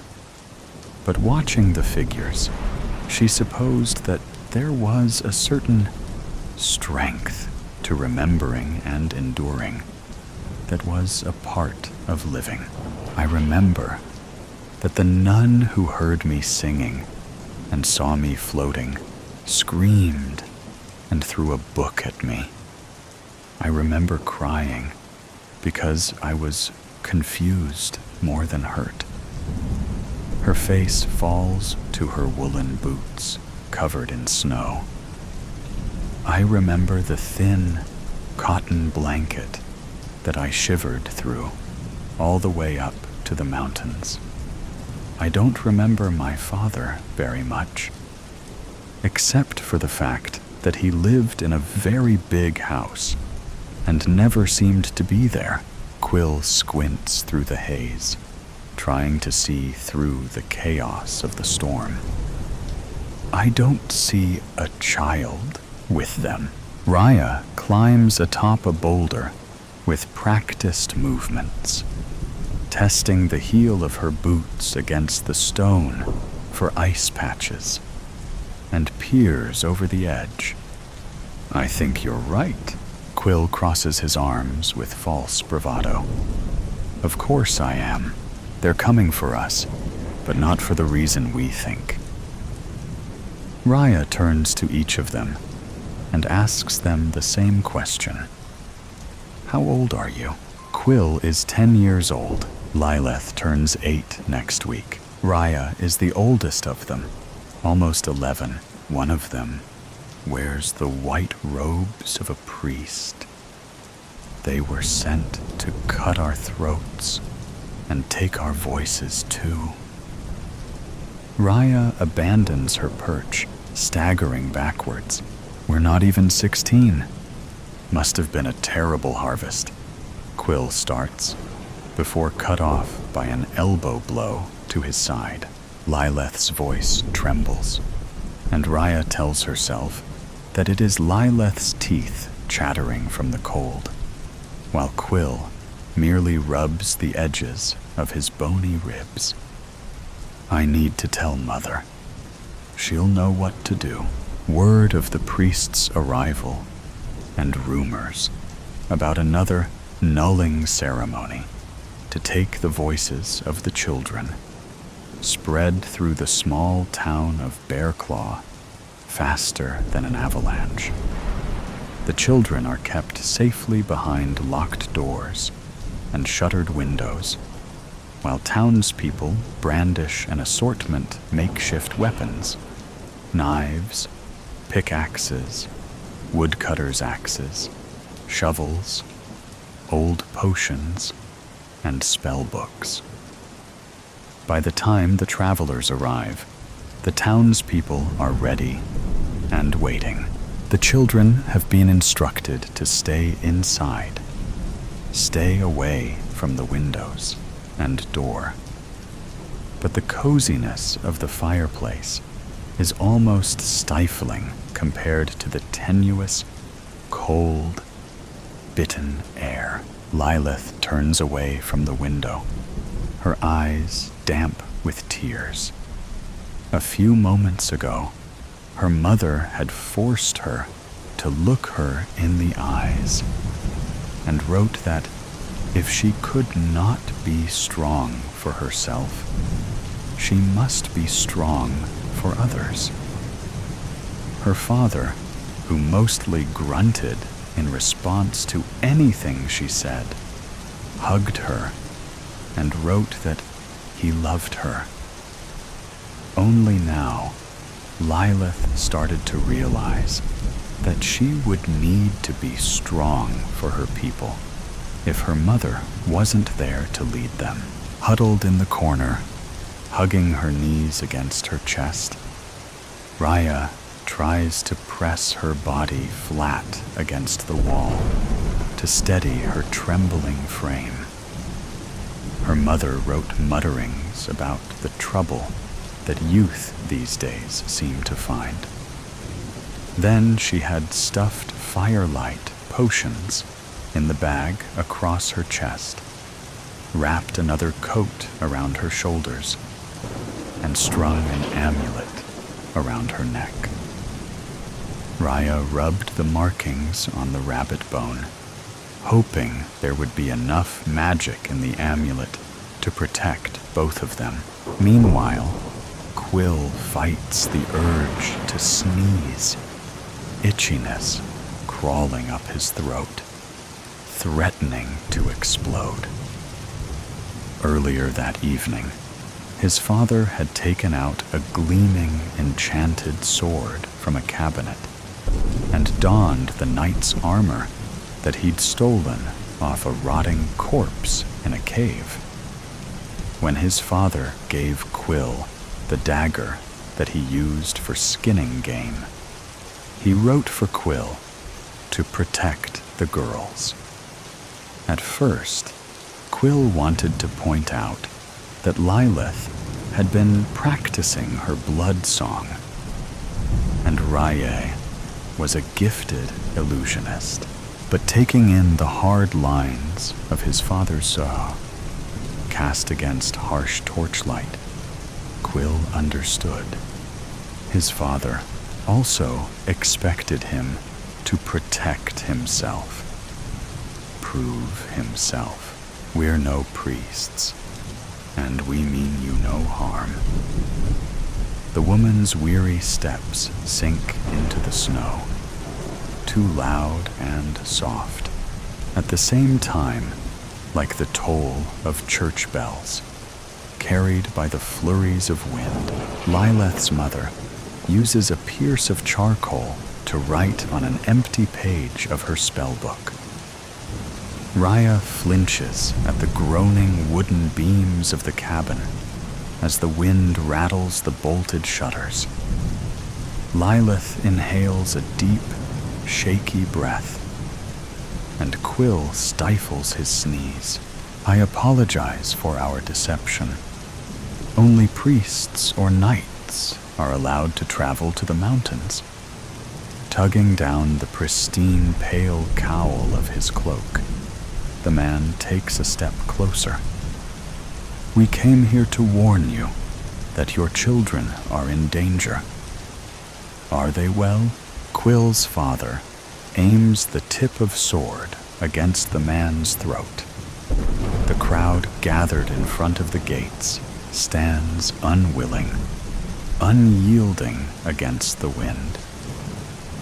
They lurk like a massive shadow, looming over the two strangers as the sun dips below the horizon.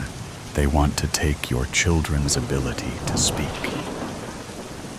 As if sensing their prying eyes, watching from the window, the woman turns to the them, tugging at the man's cloak. Can we see the children? Please? Lilith's mother gestures towards Quill's father. With a heavy sigh, he drops the sword to his armored side. Raya's mother walks towards the door. All three of the children duck their heads down below the window, as if caught stealing maple sweets from the table, and glance at anywhere but each other in guilty silence. None of them flinch when there's a gentle knock against the door, as they follow Raya's mother in stunned, uncertain silence. The fickle, unruly wind seems to whisper in their place. Lilith tugs her thick cloak closer around her shoulders and straightens her shoulders to seem older than she is. Raya keeps her head lowered, focused on chasing her mother's shadow in a game of tag she's been playing since she was born. Quill trudges along, wearing his father's boots that are a few sizes too large for him. Kneeling on the snow, the woman flicks back her cowl. Her eyes are focused with concern. They said you were young, but they failed to mention you weren't old enough to bleed. Her gaze softens as she glances at Lilith. I have a daughter, Pyrrha. You remind me of her. The man turns to Quill. Do you know why we are here? Lilith glances at Quill, who in turn glances at Raya, their eyes locked in contest. A contest that Raya lost. Yes, she says, forcing the truth out of her mouth, harsh as the burning cold. A few hours ago, the priests sent knights to your village. They will arrive soon. We are offering to bring you to a safe place for a while. The woman meets Lilith's mother's gaze with deference. If your parents will allow us, Lilith's mother writes, we can protect our own. Why should we trust the kindness of a villager? Then Raya's mother follows, How do we know they will be safe with you? Quill's father hesitates before adding, "Where will you take them? When will we be able to see them again?" The rest of the crowd lift their spell books in the air, messages scrawled in crooked, furious strokes that reminded Raya of the warning signs written with animal blood and placed before the forest path. You take our voices, our magic, and now you want our children? Leave. You are not welcome here. Lilith tugs on her mother's tunic sleeve, insistent, like a furry blood moon moth drawn to a candle. They're only trying to help. That's what the priests say, replies Quill, with an annoyed scoff. Rhea closes her eyes, trying to put up a mental fortress around her mind, blocking out the argument. She still remembered the long, tortuous walk from the church orphanage as she left the village. A man smelling faintly of bread spat on her feet. Someone wearing a silk dress called her a sorcerer, slut. When she tripped and fell on her feet, a rosy-cheeked child took the opportunity to throw rotten fruit at her back. Despite having a priest for company, Raya knew that she was alone. But when she opens her eyes again, the memory of the villagers fade, and all Raya sees are two people who ventured through the cold wilderness to protect 3 children they'd never met from knights. Standing alone, Raya addresses the crowd. "I think that they've come all this way. We should at least hear what they have to say. My wife, Vea, has a sister that lives in a cottage on the other side of the sea in Whaley's Fair. Your children would be staying there. You could come visit whenever you wished, so long as you were not followed by knights." The man takes a step away from the crowd, giving them some privacy. "Whatever your choice may be, we will understand." His eyes turn far more distant than the few paces between them. We know the loss of being separated from a child, as heated conversations fade to concerned murmurs, leaving torn messages from spellbooks crumpled and discarded in the snow. The parents turn to their children. One last message. It is your choice. Raya, Lilith, and Quill glance at each other, silently coming to an agreement. "We'll go." The villagers called them children of the Forsaken, those exiled from society and their home in the Bear Claw Mountains.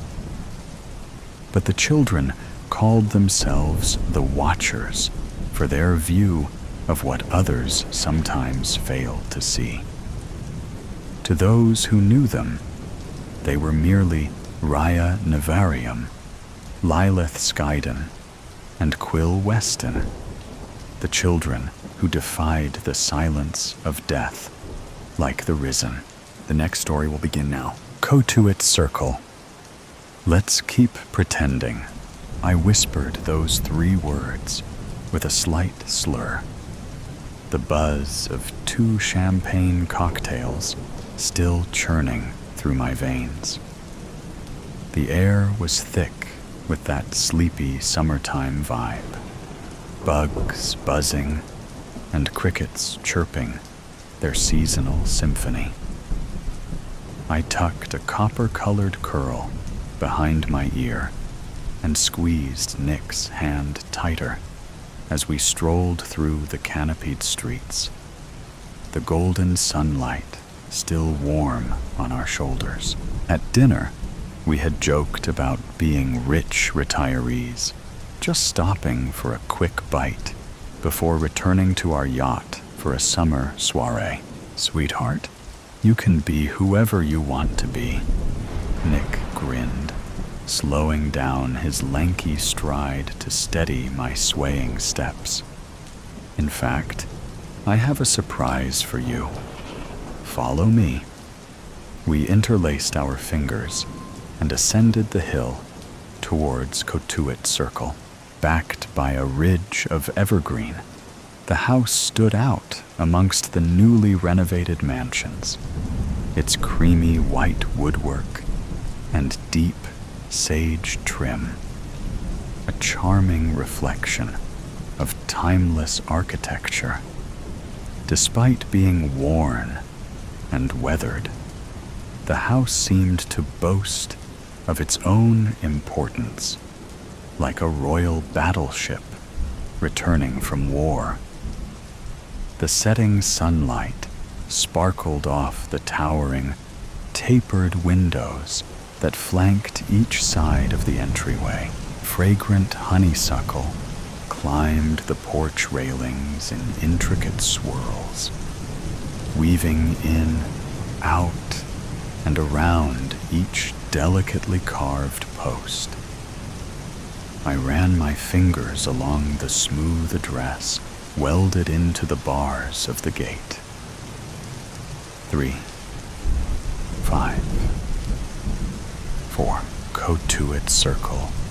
Cotuit. I love saying those words, I murmured to myself. Click. Nick opened the gate with a grand flourish. Today, on Lifestyles of the Rich and Famous, we are touring Gemma Grant's opulent Cotuit Circle home. Champagne wishes and caviar dreams and all that jazz. Nicholas, whose house is this? I fixed a broken pipe here last week. The old lady is gone for the summer. Stop stressing. It's fine. I hesitated. Nick tilted his head in a knowing glance that wordlessly implied, trust me. I exhaled deeply to calm my nerves and stretched my arms overhead. Shit. Ow! I moaned as my thumb caught on a thorn from the crimson, rose-lined trellis. A tiny trickle of red snaked down my wrist. I pressed my thumb to my lips and rolled my eyes. I'm fine, I murmured. Nick kissed my hand and guided me through the gate to the front door. He entered the same code into the panel above the door handle, and it creaked open. The essence of the interior washed over me. A stale bouquet of black tea, sugared orange cookies, dried lavender, and my grandmother's mille fleur perfume. My throat burned. I steadied myself against the velvet damask-covered wall and struggled to appear composed. Do you smell that? I whispered. Old lady perfume and dust? Yeah, a little.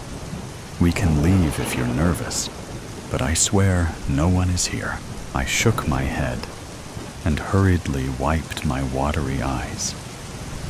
No, show me around, I managed to utter. The house oozed opulence. Thick ruby-red rugs with dizzying geometric patterns covered the chestnut wood floors. Centered in the middle of the entryway was a grand staircase that spiraled up to the second-story landing. Ornate sconces and buttery yellow candles marked the walls.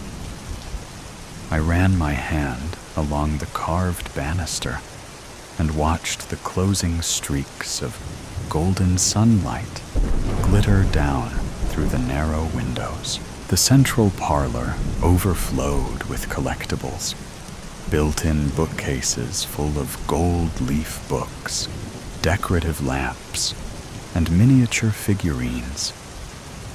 Shadows danced along the walls in a forlorn choreography. But despite the soaring high ceilings, the interior appeared to be suffocating itself. There was no room to breathe. "Jem, look, your favorite." Nick appeared completely unaware of the existential crisis brewing inside me as he placed the needle on a vintage Victrola and sauntered toward me. Billie Holiday's voice filled the room. "I'll be seeing you in all the old familiar places." I wrapped my arms around Nick's neck, laid my head on his chest, and tried to ignore my rising apprehension. Tick, tick, tick. The second hand on the grandfather clock marked the rhythm of our movement.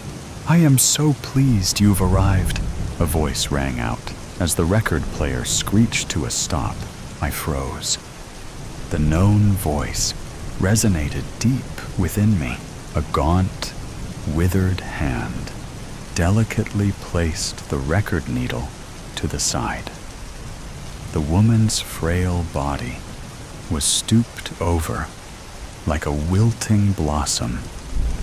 Spotted skin stretched tightly over her bones like sheer sheets of tissue paper. "Mrs. Danforth, I am so sorry. My wife has always wanted to tour one of the Cotuit Circle homes, and I knew she'd especially love to see yours. We didn't mean to intrude. We're going." Nick spoke hurriedly, with his head bowed down. "Nonsense, Nicholas. What a jest. You certainly know I was expecting you both. I'll make us some tea." Her voice clanged out like crystal, delicate and precise, inconsistent with her shriveled appearance. I watched her curved form stagger toward the kitchen door and felt like I was grasping at the last shreds of a dream that would soon be forgotten. I didn't know her, or did I? I began to mouth, "What the—" to Nick as he grabbed my hand and led me toward the door. The hearty voice resonated from deep within the kitchen. "Nicholas, can you see to the water faucet in the powder room again? It's no longer leaking, but I cannot seem to get the water hot." Nick shrugged and dropped my hand. "She's old and confused. Have a cup of tea and we'll go. It'll only take me a few minutes to fix the water." "Do not leave me alone with her." I shut my eyes and begged. When I opened them, he was already gone. The tea kettle released a shrill squeal, and seconds later, she shuffled out. A stack of cookies and 2 porcelain cups of tea sloshing over on a delicate tray. "Take a seat, love," she said sweetly, as she set the tray on the table and shakily handed me a cup. I positioned myself on the edge of the velvet amethyst couch and ran my finger along the sage ivy swirls of the teacup. I watched the steam rise, desperate to avoid eye contact. "Oh dear. Looks like the roses snagged you too," she observed as she held her hand next to mine. Along her thumb was a shiny white scar. identical to the thin red cut on mine. I winced. Please have a cookie. They are delightful with this tea. I picked up the iced orange cookie and inhaled deeply. I love orange cookies. I know, it's your favorite recipe, she replied. A trickle of sweat ran down the back of my neck. This old lady was definitely unhinged. Thank you for your kindness, but we should be leaving. It's getting late. I glanced at the clock once more. The second hand appeared frozen in time. Oh, shush. The night is young. I even pulled some books off the shelf this morning to show you. I wondered if she would find it rude if I pulled out my phone and texted Nick to hurry the hell up. She slid a stack of leather-bound books across the table and slinked so close to me that our knees touched. The proximity of her presence made me uneasy. I set the teacup and cookie back on the tray, picked up the top book, and crossed my legs away from her. So, Mrs. Danforth, what do you read? Words, words, words, she smirked. I raised my eyebrows to acknowledge her reference.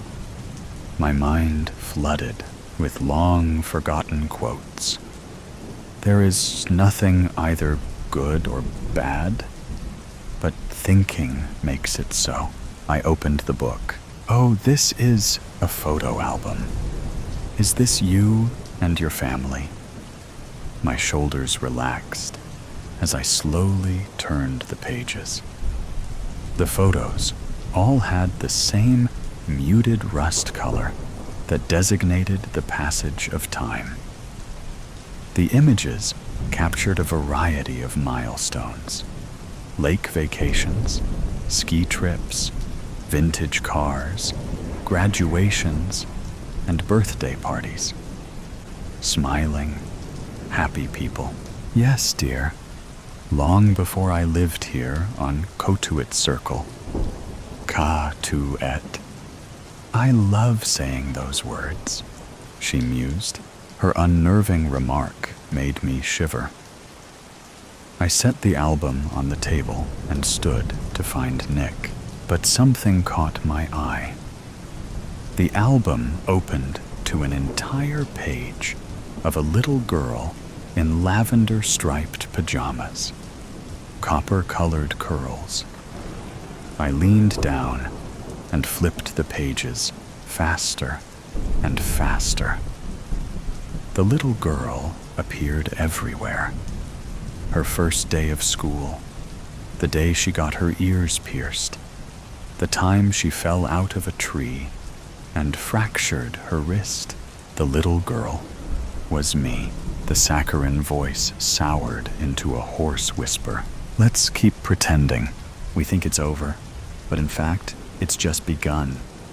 The next story will thrill you in a completely different way. Haunting. Jack couldn't speak. He could only scream as he woke up to the sound of his mother's voice, whispering to him from the corner of his dark bedroom. Of course, it wasn't actually his mother. He knew that. How could it be, when she had died in a car accident just a little over a week earlier? Jack. Come over here, Jack. You can see me, can't you? Come over here, child. His chest was heavy, his bladder loose with fear. Looking over into the corner, as he flailed amidst his perspiration-damp sheets, he realized that he could indeed see something. The same something, in fact, that he had seen on that terrible night of his mum's demise, just minutes after his aunt, who had been babysitting him at the time, had received the phone call that would cause both of their worlds to come crashing down. She had broken the news to him, and he had seen it standing over by the window of his aunt's tiny living room.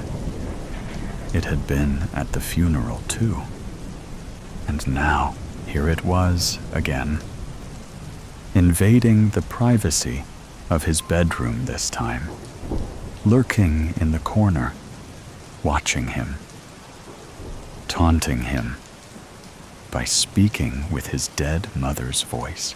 "Jack! Come here, Jack!" Now tears of terror spilled down his cheeks as he scrambled to sit up.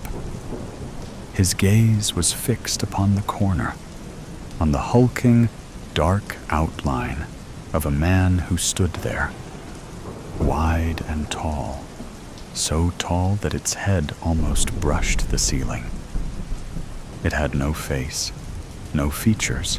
It was only visible because somehow it was even blacker than the darkness itself which suffused the room, blacker than the very night.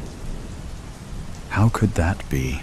His screams tapered off as his throat constricted.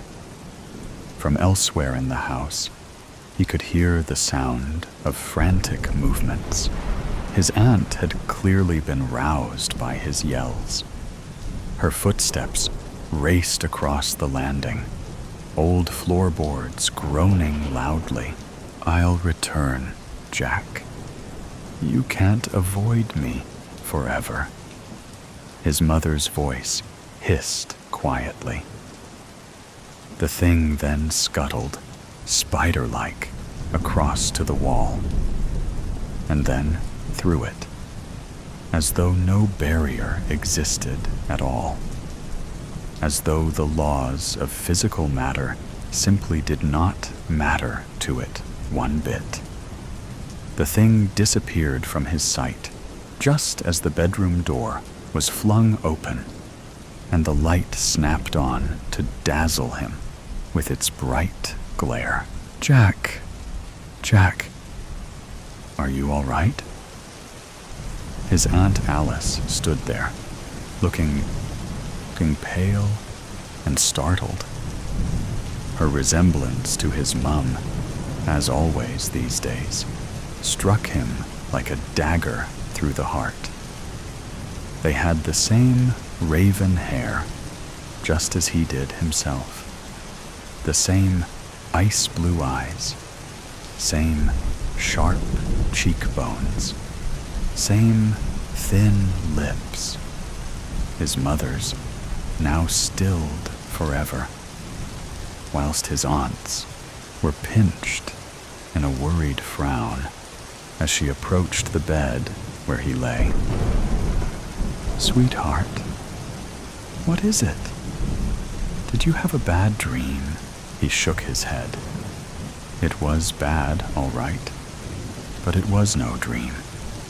He raised a trembling hand to point over at the corner where the thing had been standing, mocking him by its mimicking of his dead mother's voice as it tried to lure him in. Alice turned to look, but quickly brought her attention back to him. "There's nothing there, Jack. You just had a nightmare, that's all." Her gaze shifted, moving down over his sheets, where a damp stain alerted him also to the fact that he must have wet himself. He cringed, the tears coursing faster down his cold cheeks. What kind of a 12-year-old wet the bed? "It's all right," his aunt soothed. "I'll get those in the wash, and you can come and sleep with me in my bed for the rest of the night. It'll be dawn in a couple of hours anyway." And so saying, she ushered him out of his bed and took his hand to lead him over to her room. As always, it smelled strongly of lavender. After tucking him in, she retreated back to strip the damp sheets from his bed. Meanwhile, he lay there, alone once more in the darkness, eyes wide open, and frantically scanning the dark shapes all around him, lest the shadow should return again that night to torment him. All the while, the sound of his aunt's stifled sobs haunted his ears. Chanta, Abi, if you can hear me, please respond. I don't know what to do. He hasn't spoken a word since you died, and he seems so disturbed. He's been having night terrors, and Jack crept down the stairs, being careful to avoid the creaking steps. His skin was crawling, body covered in goosebumps, not from the cold, but from a renewed sense of fear. Peering over the banister, he saw his aunt in the living room. She was sitting with her back to him, cross-legged on the floor beside the coffee table. On the table itself, right in front of her, was a board, a wooden board with letters and numbers on its surface, the exact same kind of board as he remembered seeing his mother messing around with so many times before. Late in the evenings, after she'd had a bottle of wine. Abi, are you here with us? Please, Gyan. He wanted to run down the remainder of the steps, grab that board, and smash it to pieces, or burn it to ashes. For there was something about it that just seemed so very, very wrong. He was stopped in his tracks, however, by a sudden, sharp gasp from his aunt. She had her fingers resting on top of a small, circular piece of glass, which rested atop the board. And as he watched, the piece of glass slid free of Alice's grip and went spinning away, clearly moving of its own volition. It raced in jagged lines all across the board. Jack felt dizzy at what he was seeing. His legs gave way beneath him as he sank down onto one of the steps, his buttocks slamming painfully hard against the bare wood. Candlelight leapt in the room before him, the multiple flames flickering wildly. A muffled groan rumbled deep in his chest. Alice did not turn around. She was far too intent upon whatever message was being spelled out to hear him. He watched as she snatched up a nearby notebook and pen, scribbling frantically as she noted down what she was seeing reveal itself before her, never taking her eyes off the board. Eventually, the glass fell still. Something stirred in the air. The candle stuttered. His aunt gave a shiver, and Jack watched as the shadow man emerged through the closed door into the kitchen, moving to stand right beside Alice, reaching out with one of its thick arms as though to touch her. Another gust of wind blew through the room, carrying on it the stench of something rotting. Unable to take it anymore, Jack scrambled to his feet and ran back up the stairs. He cowered in his aunt's bed, covers pulled up over his head. As in the room below, he heard her begin to scream. The above story ends, but never stops. Here is another story that will not disappoint you. The day Los Angeles. Changed Sophia's spoon clinked against porcelain as she stirred her tea, the sound barely audible beneath the morning bustle of the morning brew. Outside the window, autumn painted the small town of San Bernardino in shades of amber and gold. So different from Los Angeles, where even fall seemed reluctant to interrupt the city's relentless energy.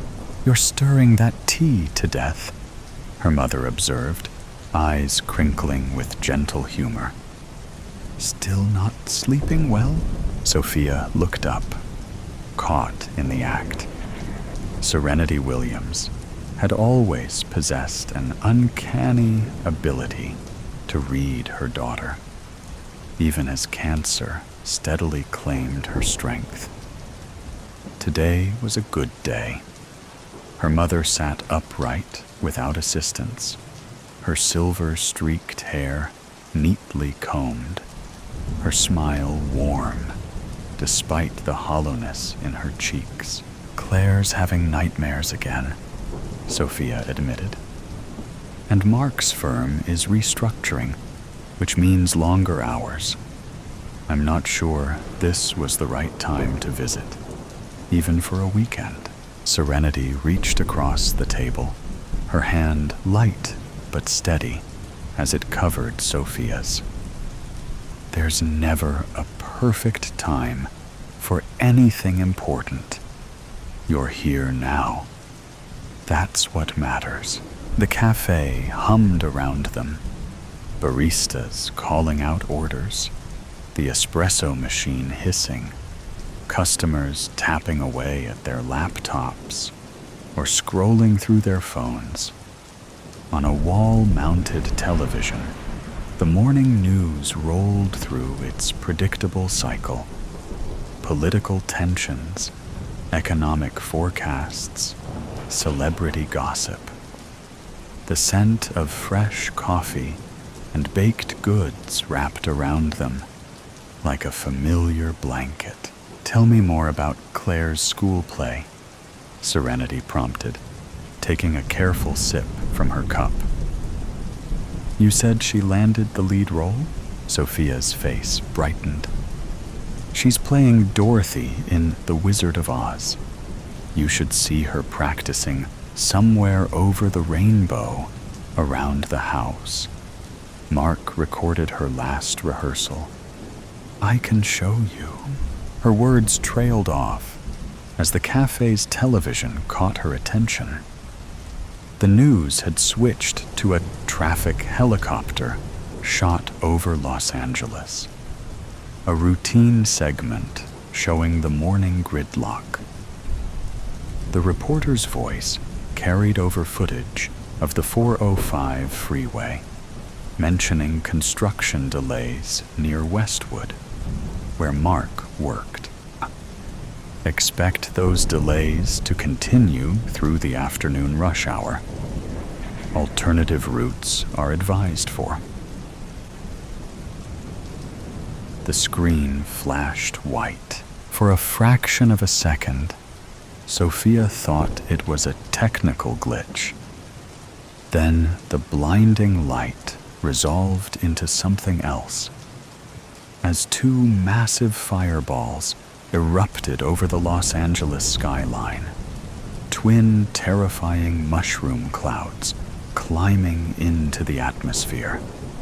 The helicopter camera jolted violently, the image spinning as the reporter's voice cut off mid-sentence.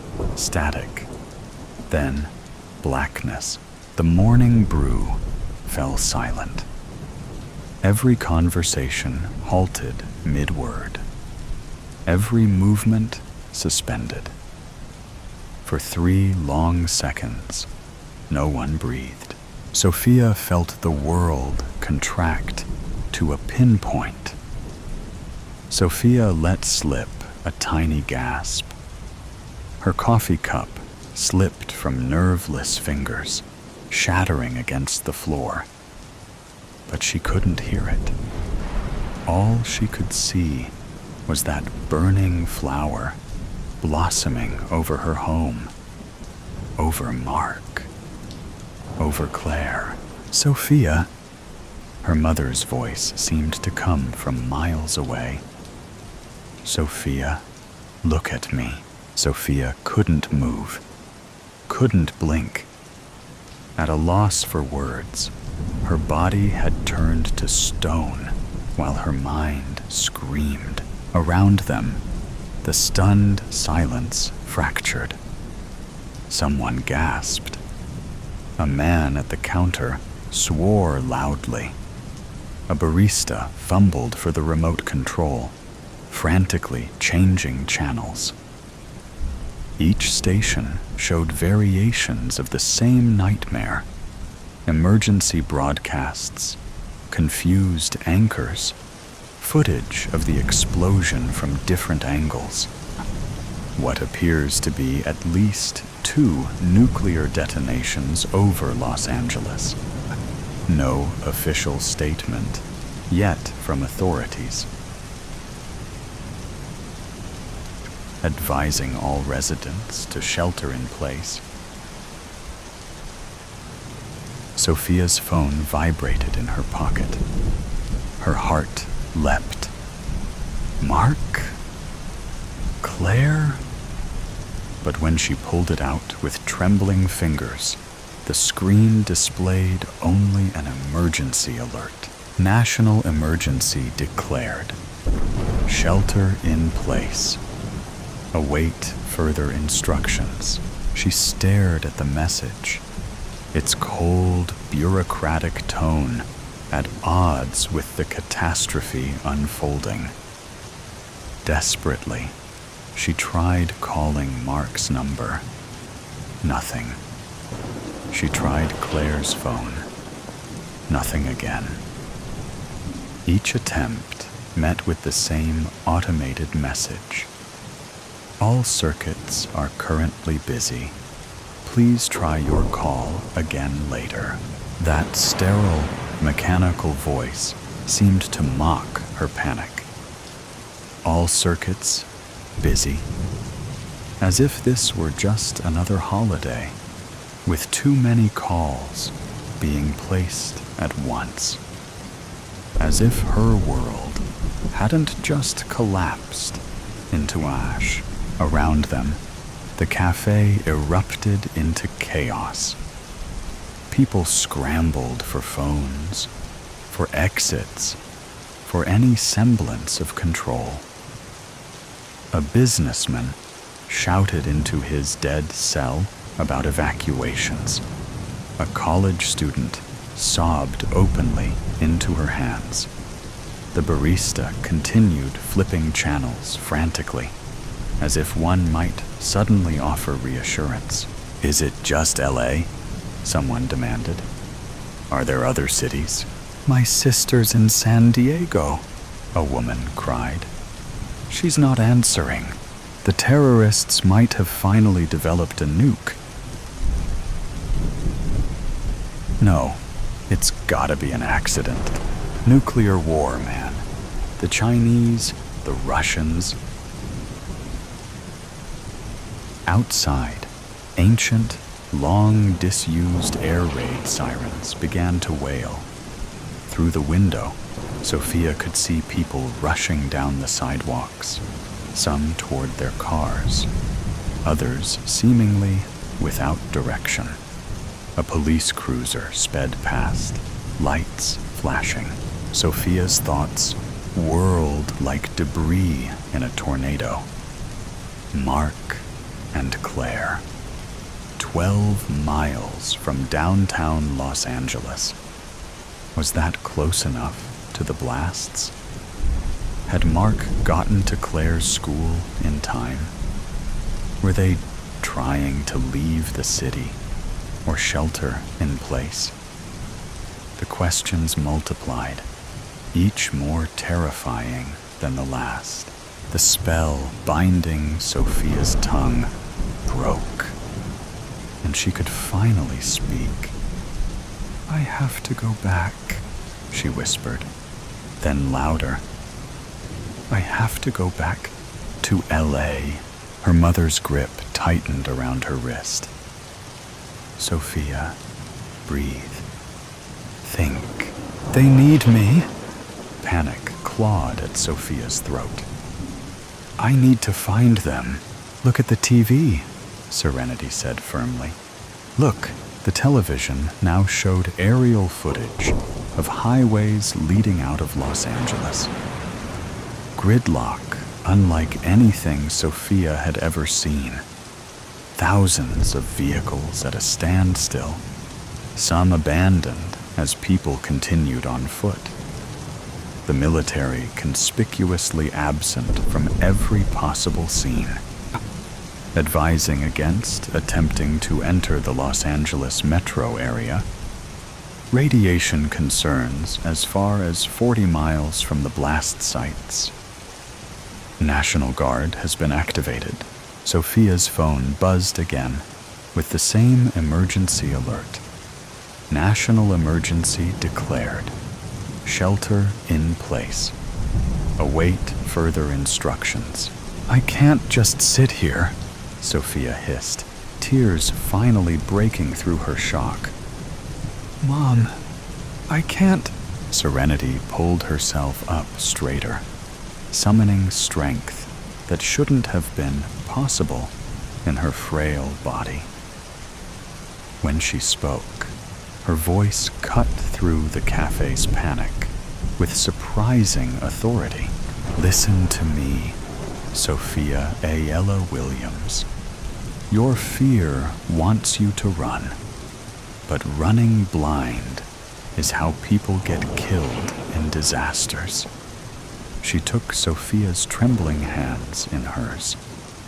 "Breathe first, think second, act third. You taught Claire that, remember? When she gets overwhelmed, the mention of her daughter's name sent fresh pain through Sophia's chest, but she forced herself to inhale deeply. Once, twice. Her mother's eyes held hers, anchoring her to the moment. "Mark is smart," Serenity continued. "He knows to get Claire somewhere safe. He knows you're here with me. You charging into a nuclear disaster zone helps no one. But what if? No what ifs yet. Facts first. What do we know? Despite herself, Sophia felt her analytical mind begin to engage. There were 2 explosions over Los Angeles. People were leaving the city, but the military does not seem to be reacting yet. There looked like a massive area of LA leveled by the explosion. Good. What else? Roads are jammed. The military will soon be blocking entry. There might be radiation. The reality of that word hit her anew, and she swallowed hard. Communications are overloaded, with everyone trying to check on their loved ones. The news cut to a press briefing where the perky smile of the blonde, blue-eyed, and comely presidential press secretary, incongruent to the chaos erupting, confirmed what everyone already knew. 2 nuclear devices had detonated over Los Angeles. Origin unknown. Casualty estimates pending. Military response underway. The potential for additional attacks could not be ruled out. "And does everyone like my new lip gloss?" the press secretary asked. "I can't just wait here," Sophia whispered. "I can't." Serenity studied her daughter's face. No, you can't. But you need a plan, not panic, for the next hour. As the world unraveled around them, Sophia and her mother remained at their table. The cafe transformed into an impromptu crisis center for the customers. The owner turned up the television volume, distributed free coffee, and allowed people to charge phones on every available outlet. Information trickled in. The blasts had occurred over downtown Los Angeles. Early estimates suggested the devices were relatively small by nuclear standards. Tactical nukes, like the RSM-56 Bulava, rather than strategic nuclear weapons. But devastating nonetheless. Sophia tried every communication method she could think of. Calls, texts, emails, and social media messages. Most failed, but occasionally a text would go through, only to receive no response. She left voice messages that grew increasingly desperate. I'm coming to find you. Wait for me. I love you both. Outside, the town of San Bernardino transformed. Police directed traffic at intersections. Lines formed at gas stations. The grocery store across the street was mobbed. People hugged strangers or argued violently about what to do next. And through it all, Serenity remained calm, her presence a counterweight to the mounting hysteria. She helped Sophia gather information, separating facts from rumors, while conserving her limited energy. The radiation reports are mixed, Sophia noted, scanning emergency updates on her tablet. Some areas might be relatively safe, especially with proper precautions. And Mark knows this, Serenity reminded her.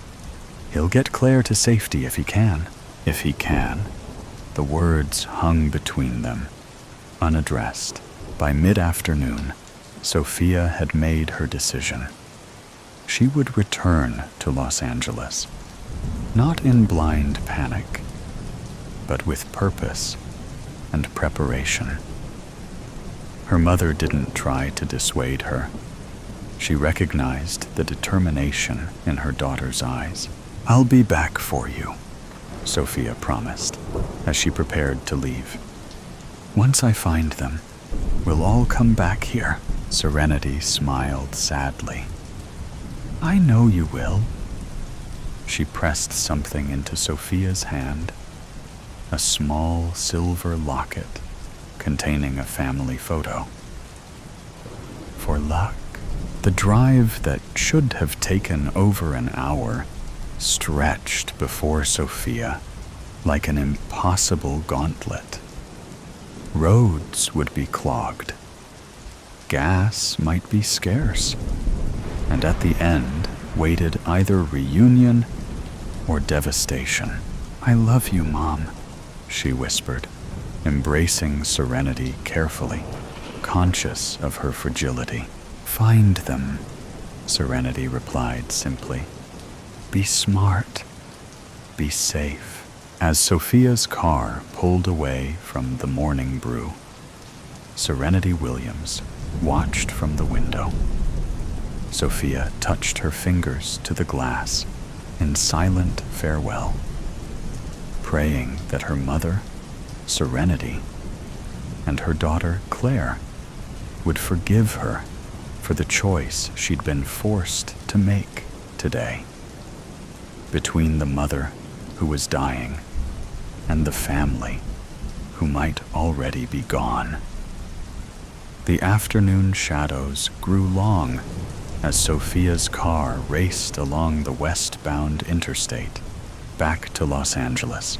The main highways heading east had quickly become impassable, choked with the vehicles of fleeing civilians. Radio reports described mass evacuations from areas surrounding Los Angeles, the declaration of martial law, and conflicting radiation warnings. Sophia had expected gridlock all the way, but the lack of any vehicle but hers heading west made the drive that more unsettling. The traffic thinned as she approached LA. The further she drove, the emptier the roads became. She was alone on the freeway. A surreal experience on roadways normally congested at all hours. The emptiness carried its own warning. She was driving toward something everyone else was fleeing. Sophia's GPS had stopped working hours ago, but she didn't need it. 15 years in Los Angeles had etched these routes into her memory. Exit here, turn there, the familiar path home. As she crested the final hill that should have revealed their neighborhood, her headlights illuminated a transformed landscape. Where apartment buildings and shopping centers should have stood, there was absence, rubble, small fires, and just nothing. A perfect circle of annihilation. She pulled to the side of the road, stepping out into air that smelled wrong, like sulfur and ash and things that had no name. The evening was eerily quiet. No sirens, no voices, no wildlife, just the soft tick of her cooling engine and the blood rushing in her ears. Beyond the destruction's edge, buildings remained mostly intact, untouched save for their destroyed windows, as if a giant cookie cutter had stamped down from above, removing only what lay within its circumference.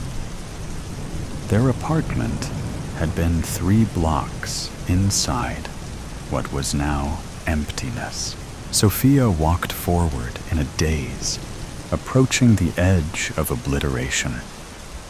Something crunched beneath her shoes. Glass fused with asphalt, transformed by unimaginable heat. The boundary between existence and nothingness was shockingly abrupt. Mark wouldn't have had time to leave home and then driven to Claire's school, she reasoned desperately. He could have left early for his regular gym workout and could have driven straight to her. Her school must be outside this circle. They could still be alive. They must be. The distant growl of engines broke the silence. Headlights swept the devastation as a convoy of military vehicles rumbled into view.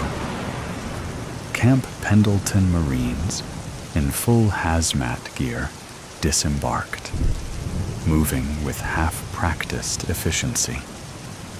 One spotted her and approached, face obscured behind a protective mask. "Ma'am, this is a restricted area. You need to evacuate immediately." The faceless Marine barked. "My family," Sophia's voice cracked. "My husband and daughter. They lived here."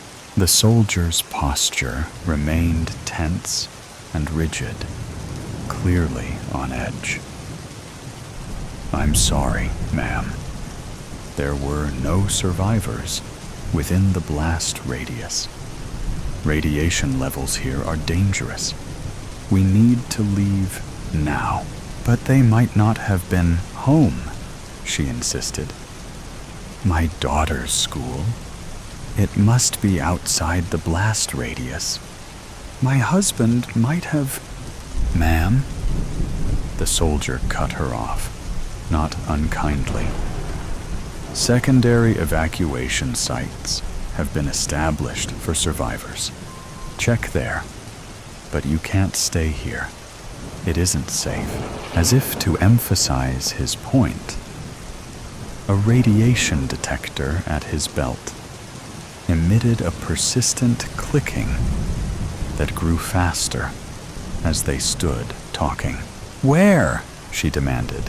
Where are these evacuation sites? Before he could answer, another Marine approached rapidly. Sir, we've got missile incoming. What? Said the first Marine. Bogey confirmed. ETA 2 minutes. The first Marine's demeanor changed instantly. Everyone back to your vehicles. Move, move, move.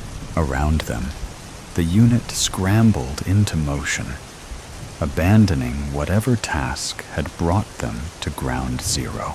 What's happening? Sophia asked, fear rising anew in her chest. The Marine gripped her arm. Another missile, headed right for us. We need to go, now. Another? The words died in her throat as understanding dawned. This wasn't over. Now, the soldier urged. Get in your car and drive east as fast as you can. Don't stop until you're at least 50 miles out. Sophia stumbled back toward her vehicle, moving on autopilot. As she reached for the door handle, some instinct made her look up. There, cutting across the darkening evening sky, was a thin, white line, like a shooting star moving in slow motion. But unlike a shooting star, it wasn't arcing away. It was descending, the third, markedly larger missile coming to finish what the first two had started. Sophia stood frozen, again at a loss for words, with her hand still extended toward her car door. The Marine shouted something at her, but his words were lost in the strange silence that had enveloped her consciousness.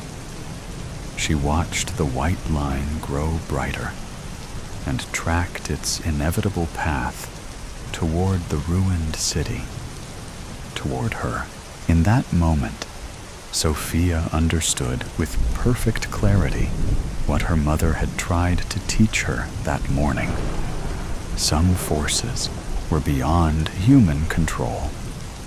Some decisions led only to different versions of the same ending.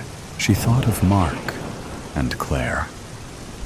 Whether they had perished already, or had they survived only to face this missile. She thought of her mother, alone in San Bernardino, watching the news and knowing her daughter would never return. Sophia's hand dropped from the car door. The approaching missile reflected in her eyes as she tilted her face skyward. There would be no scream, no lamentation, no running from what had already been decided. There was only the overwhelming weight of understanding. The nightmare wasn't over. It was only beginning. Thank you for being here to listen with me. Let's enjoy the new story together. Cliffhanger by Lee Kendrick. I had never been to a tropical country before, but Indonesia was my friend's, and I chose a holiday destination after we had scanned the internet for tropical countries. We all agreed to go to the Indonesian island of Sumba, an island as large as Jamaica. Apparently, Indonesia boasts the most islands of any country. Unbelievably, over 17,000. My friends Michael, Bob, and I, Dave, had booked a holiday here for 2 weeks. We planned to do some snorkeling, exploring the coral reefs, and go on some boat trips to some of the Indonesian islands. For now, we were just chilling out on a sun lounger, drinking cold beers on the white sands of the Mbawana beach. The Sumba Island landscape is so rich in exotic plants and animal life. It also boasts unusual rock formations, including the Halfling Giant Stone. This is a coastal rock with a large gaping hole through it. In fact, me and the boys are just 30 feet away from it, to our left. Another unusual thing about Indonesia is the Indian Ocean. It changes color, varying from turquoise to ultramarine blue to a remarkable golden orange. Another thing this part of the world is known for is its earthquakes and tsunamis. Just a few minutes ago, we felt a heavy earthquake, but this was normal for Indonesia. We were glad we weren't in a city full of buildings. The tremor only lasted for about 20 seconds, and then it just fizzled out. Nothing to worry about. Feeling hot, I decided to go for a dip in the ocean. As I slowly walked in the soft, powdery white sand towards the ocean, I sensed a foreboding. And for some reason, I noticed it was taking me longer than usual at this time of day to arrive by the ocean. I also observed pools of seawater with seaweed, crabs, and other sea creatures, which weren't there before. And I'm sure by now I would have been hearing the waves come crashing onto the beach. But the ocean seems much further away. Then it dawned on me as I stared out into the distance. There it was, a few miles away, a massive wall of water. Difficult to measure, but I would say it must be at least 50 feet high, and it was heading towards the beach. It was a tsunami. I had heard in documentaries about how the ocean suddenly withdraws from a beach, heralding a tsunami. Is this my time to die? I thought. I turned and ran as fast as I could, back towards my friends, wearing my stupid flip-flops. As I ran, I observed dozens of people lying on their beach towels, oblivious to what was about to happen. I attempted to shout to warn them, but no words would come from my mouth. I was unable to speak because I was in the grip of fear. I managed to attract a couple's attention, but they just waved back at me and continued sunbathing. I picked up a heavy shell and threw it at them, and then pointed frantically towards the wall of death. I ran and ran, painfully slowly, getting closer towards my friends. Then my friends Michael and Bob saw me. I waved with both hands, frantically in desperation, to try and warn them as I pointed back to the ocean. They just seemed to ignore me. Finally, I reached Michael and Bob to pull them away. My larynx was constricted, paralyzed, I couldn't utter one word as I pointed back towards the ocean. A bloody, gigantic blue-green wave was only a couple of 100 yards away. By now, there were people screaming everywhere on the beach. We all started running. But where? Where do we go? Do you climb a tree? The waves are too high. Do we try to outrun it? No. It's too close behind us, and it must be moving at over 100 per now. Do we go left or right? Maybe the wave isn't as long as the beach. Very unlikely we could escape it. It probably stretches as far as the length of the beach. We kept on running in front for our lives. As the adrenaline coursed through our veins, I spotted the cliff some 50 yards away. The tsunami was now so close behind us, you could hear its thunderous roar, like a wild beast after its prey. As we managed to reach the cliff, we climbed as rapidly as we could, managing some 30 feet when the wave crashed heavily into the cliff. It demolished the halfling giant stone and engulfed the surrounding area.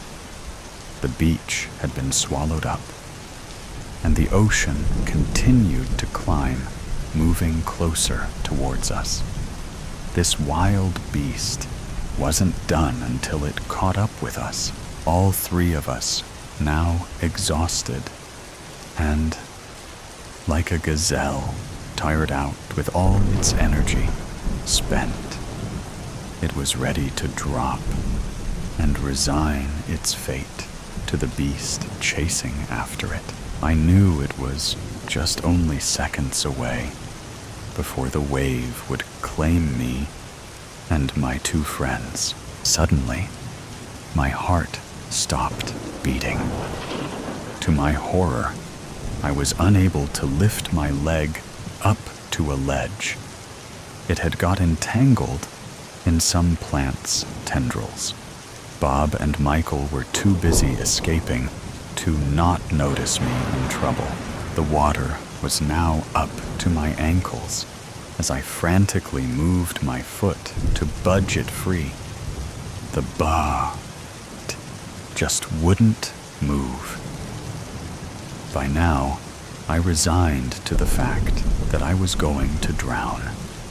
As a 26-year-old, I was hoping for longer on this earth, and I just wish Bob and Michael escaped the wave. The water was now rising up to my neck. I closed my eyes and saw flash images of my mother, dad, sister, and brother. But wait a moment. Why hasn't the water covered me yet? I thought.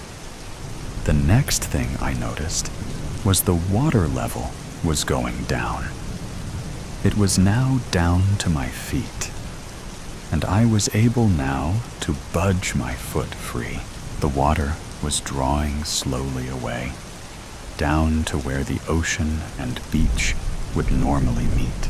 I looked up to the top of the cliff, and there, looking down, were my two buddies, Michael and Bob, waving to me, laughing. We all had a miracle escape. Sadly, many tourists didn't, and so today's story has come to an end. Or perhaps it never really ended. There are mysteries still there, questions still unanswered, and sometimes things that seem to only exist in stories can creep into reality in unexpected ways. Are you sure that when you turn off the sound, everything around you will still be normal as before? Or is there something watching you? Either way, always remember that these are just stories, or at least We want to believe that they are. If you like moments of suspense, tension, and breathlessness, don't forget to follow me so you don't miss the next stories. And next time, when you come back, make sure you are ready, because what awaits you may be even scarier than you thought. See you again if you still have the courage to continue listening.